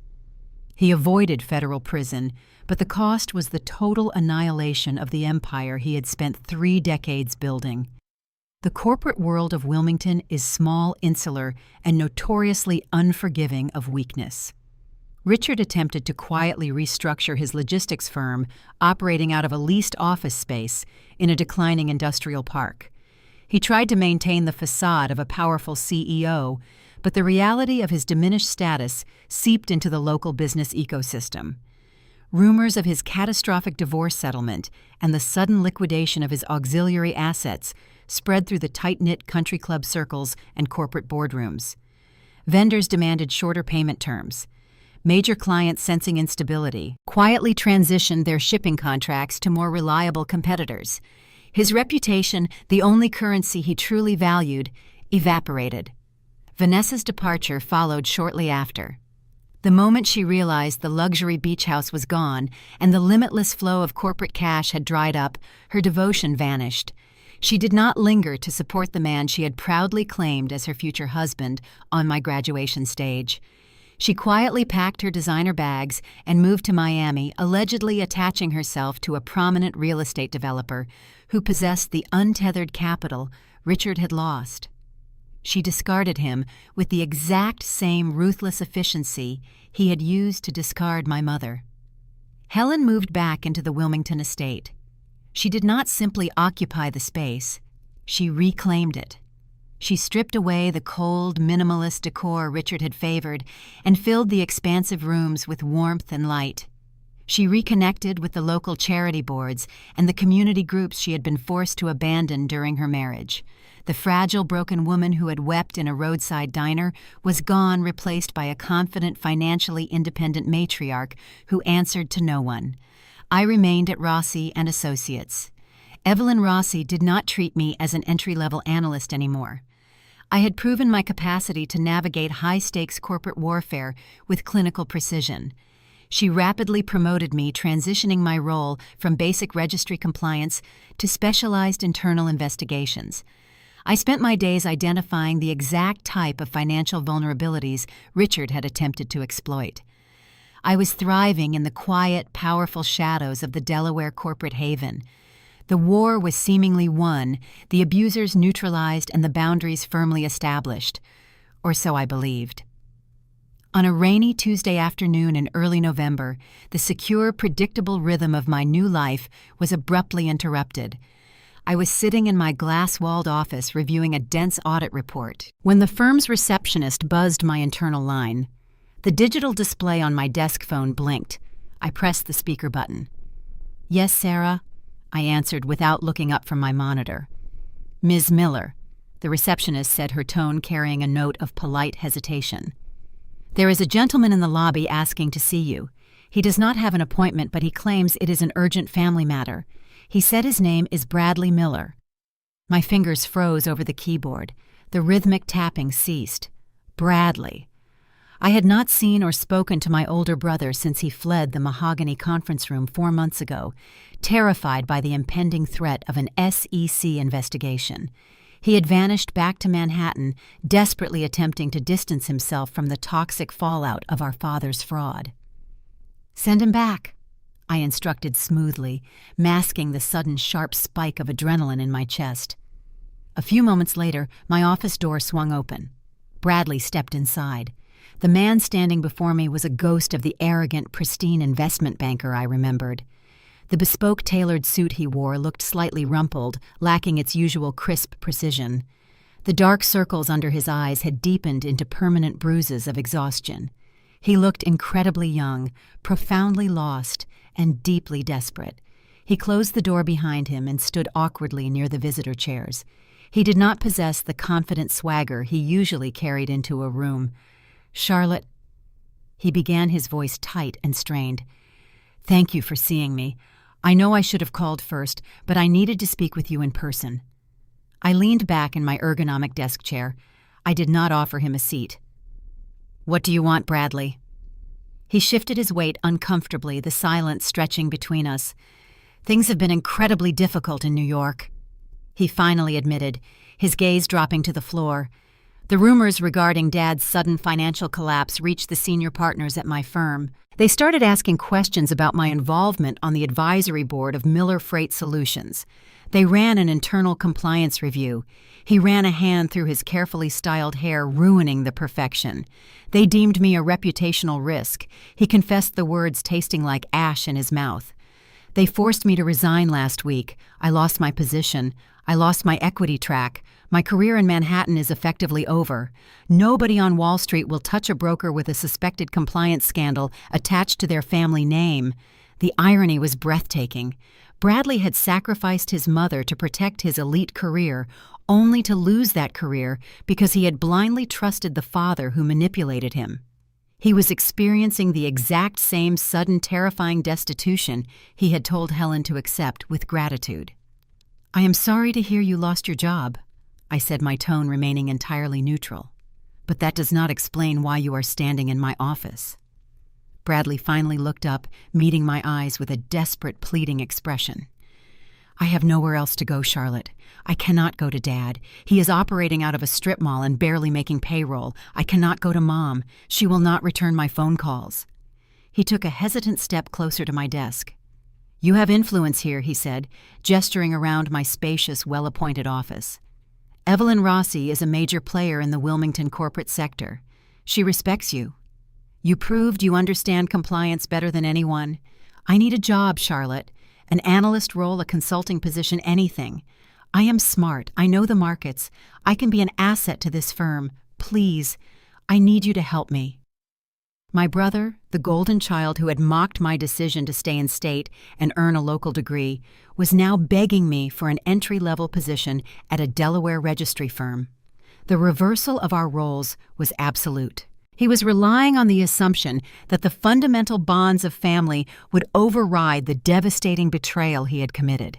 He believed that deep down, I was still the quiet, compliant sister who would ultimately submit to the needs of the favored son. I looked at him for a long, heavy moment. I let the silence fill the room, allowing the weight of his desperate plea to settle between us. I reached forward and closed the audit file on my desk. "No," I stated. The single word was quiet, definitive, and devoid of any hesitation. Bradley blinked, visibly startled by the immediate rejection. "Charlotte." "Please," he stammered, panic edging into his voice. "I am your brother. I made a mistake. I trusted Dad and he lied to me. I was a victim of his manipulation too. You cannot just turn your back on me when I have nothing." I stood up from my desk. I did not raise my voice, but the cold, clinical authority in my tone filled the entire office. "You were not a victim, Bradley," I corrected him sharply. "You were a willing participant. When Mom was sitting in that diner staring at a plate of untouched scrapple because she believed she was going to be homeless, I called you for help. You told me she chose the wrong side. You told me to figure it out myself." I walked around the desk, stopping a few feet away from him. "When Dad ambushed her with that pitiful $50,000 settlement, you sat in that conference room and told her to take the deal and be grateful," I continued. My gaze locked onto his terrified eyes. "You watched him try to financially execute the woman who raised you, and you supported him because you wanted to protect your inheritance. You only turned on him when you realized his crimes threatened your own career." "Charlotte." I was scared, he pleaded, tears welling in his eyes. I panicked. "I do not care if you panicked," I replied coldly. "Character is defined by how you act when you are terrified. You chose to protect your money over your mother's survival. That is not a mistake. That is who you are." I walked past him and opened the glass door to my office. "Rossi and Associates handles the most sensitive corporate compliance data in the state," I said, standing by the open door. "We require employees who possess unshakable integrity. You signed falsified financial reports because you were too arrogant to read the documents, and you sold out your own family for a payout that never materialized." I gestured toward the reception area. "You are a massive liability, Bradley," I concluded, "and my office does not hire liabilities. Leave. Do not come back here and do not attempt to contact Mom. We are done." Bradley stared at me, the profound, inescapable reality of his isolation finally crashing over him. He had burned every bridge, betrayed every ally, and destroyed his own safety net. He opened his mouth to argue, but the cold, immovable finality in my posture silenced him. He slowly turned and walked out of my office, his head bowed in total defeat. He trudged down the pristine, carpeted corridor, a broken man carrying the immense weight of his own terrible choices. I watched him disappear into the elevator. I closed my office door, the quiet click sealing the perimeter of my life. The lingering threat of the toxic family dynamic was permanently neutralized. The narcissist was ruined, the mistress had fled, and the golden child was exiled. The abusers would not return because I had established ironclad boundaries that they lacked the strength to breach. The past was finally decisively severed. Now the only thing remaining was to shape the future I had fought so fiercely to secure. The transition from winter into early summer brought a profound, vibrant warmth back to the state of Delaware. The flat, sprawling coastal marshes along the Delmarva Peninsula turned a brilliant, verdant green. The waters of the Delaware Bay shimmered under the clear skies, and the oppressive, suffocating tension that had gripped my life for the past year finally dissolved into the humid, salty air. We did not merely survive the corporate warfare inflicted upon us. We emerged from the wreckage and built an entirely new reality. The grand brick facade of the Wilmington estate no longer felt like a sterile, intimidating museum dedicated to a narcissistic executive. Helen had systematically purged every trace of Richard from the property. She tore down the heavy, dark drapes he had favored and replaced them with sheer fabrics that allowed the morning sunlight to flood across the hardwood floors. She filled the expansive rooms with color life and the undeniable presence of her own independent identity. Standing proudly in the main foyer was the antique Dutch colonial grandfather clock. It was the exact family heirloom Vanessa had foolishly attempted to steal on the front porch during her brief, arrogant reign. Its rhythmic ticking echoed through the bright hallways, a constant soothing heartbeat, reminding us of the heritage and resilience we had fought so fiercely to protect. Helen was thriving. The brittle, terrified woman who had wept over a cheap plate of scrapple in a roadside diner was a distant memory. She utilized the vast settlement funds to secure her future investing in local municipal bonds and supporting regional charitable trusts. She joined the State Historical Society, dedicating her time to preserving the Quaker and Dutch colonial architecture that defined our small, tight-knit communities. She was the architect of her own vibrant existence, stepping out of the long, dark shadow of a man who had never recognized her true worth. My own trajectory had shifted from survival to a focused professional ascent. 2 weeks prior to the onset of summer, Evelyn Rossi called me into her pristine corner office. She did not hand me a stack of basic registry filings. She handed me a revised employment contract. I was officially promoted from an entry-level analyst to a full compliance investigator. Evelyn granted me my own office, a dedicated support staff, and a portfolio of high-risk corporate clients. My daily responsibilities now involve tracing complex financial fraud across state lines, utilizing the exact forensic techniques I had developed while dismantling my father's logistics empire. The promotion was not an act of charity. It was a dividend earned through fire. Evelyn recognized that my unique ability to decipher the hidden architecture of shell companies was an invaluable asset to her firm. We had forged a bond rooted in mutual respect, navigating the treacherous waters of Delaware corporate law side by side. To celebrate the milestone, Helen hosted a private dinner on the spacious back patio of the Wilmington estate. The evening air was thick with the scent of blooming hydrangeas and the pungent, spicy aroma of Old Bay seasoning. Strings of warm yellow lights draped across the wooden pergola, casting a soft golden glow over a long table covered in layers of old newspaper. In the center of the table sat a massive steaming pot of freshly caught Delaware blue crabs. Evelyn Rossi sat across from me. The formidable managing partner had traded her sharp, intimidating charcoal blazer for a simple, relaxed linen blouse. She held a wooden mallet in her hand, laughing a rich, uninhibited laugh as she struggled to crack a stubborn crab claw. The physical act of eating blue crabs is a communal, messy, and deeply rewarding process. It requires patience, precise leverage, and a willingness to dig past the hard exterior to secure the sweet meat hidden inside. It felt perfectly symbolic of the journey the three of us had undertaken together. We used our wooden mallets to shatter the bright red shells. We drank cold iced tea infused with fresh mint, plucked directly from Helen's newly cultivated garden. We shared stories that had nothing to do with corporate ledgers, hostile divorce settlements, or treacherous family members. We talked about the upcoming local festivals, laughing over the absurd, quirky traditions of the regional Punkin' Chunkin' contest. We talked about the future with a profound sense of optimism. Looking around that patio, listening to the genuine laughter of my mother and my mentor, I experienced a moment of total, unshakable clarity.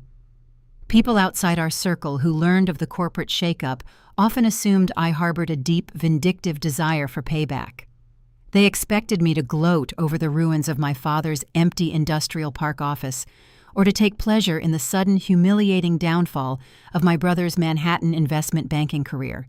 But revenge is a corrosive poison that requires you to keep drinking it. I did not seek revenge against Richard, Vanessa, or Bradley. I simply sought the truth. I gathered the public property deeds, the fraudulent financial ledgers, and the audio recordings. I held up a clear, undeniable mirror to a family structure built entirely on deception. The sheer force of their own lies shattered their reflection. Truth does not require any malice. Truth only requires the courage to bring the hidden ledgers out of the dark and into the light. Looking back at the psychological machinery of my former family, I understand the precise mechanics of what occurred. There is a clinical concept known as narcissistic projection. A person who lacks a stable, authentic internal identity will take their own deepest insecurities and project them onto a designated scapegoat. Richard was terrified of his own intellectual inadequacy. He knew he had built his logistics wealth on a foundation of smoke mirrors and his wife's unpaid labor.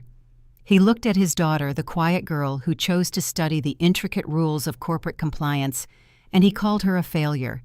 He projected his own limitations onto me.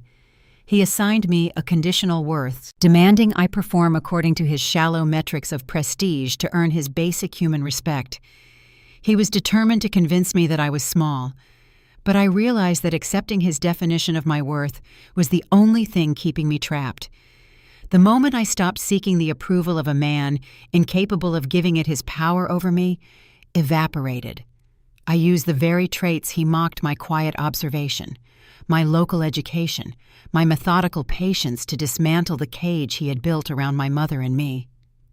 We finished our dinner under the glow of the patio lights, the discarded red crab shells piled high on the newspaper, a testament to a feast shared among equals.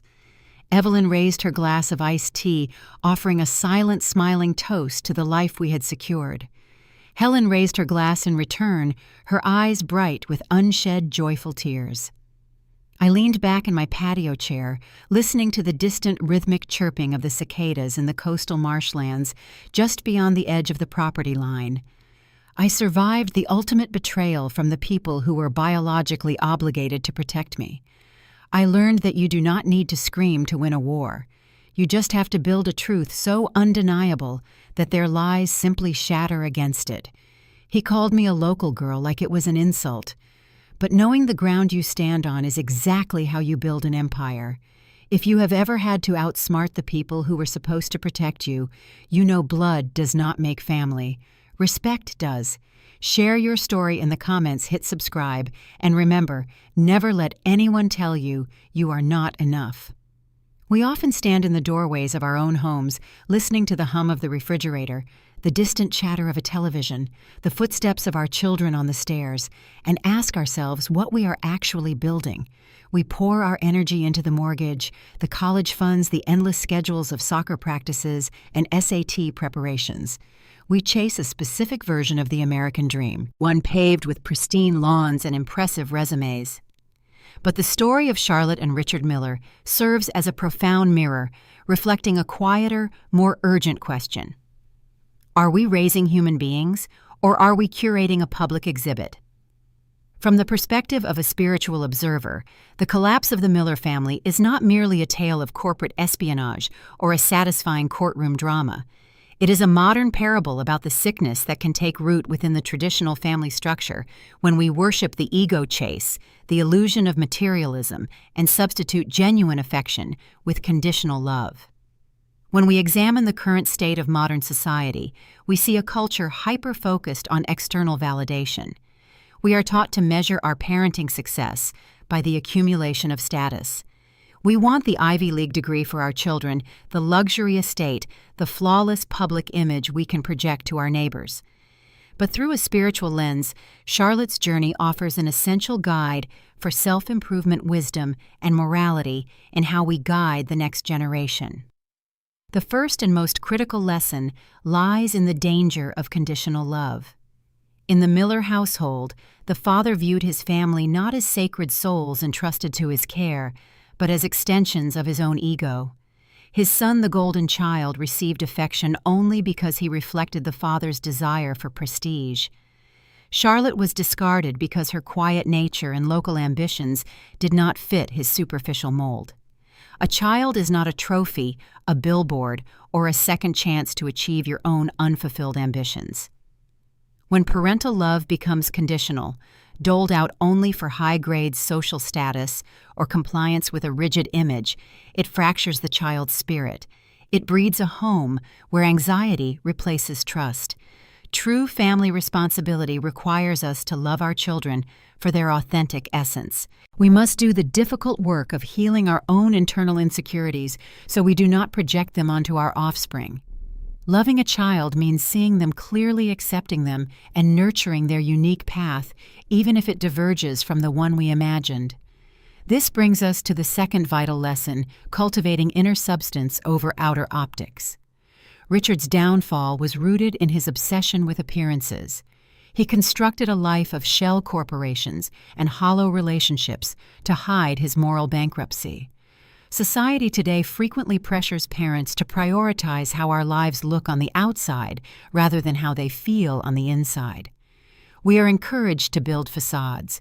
We must teach our children the value of inner substance. A prestigious degree or a heavy bank account means very little if the soul is starved of integrity. We cultivate morality by modeling it. We must show our children that honesty, fairness, and taking responsibility for one's actions are the true markers of a successful human being.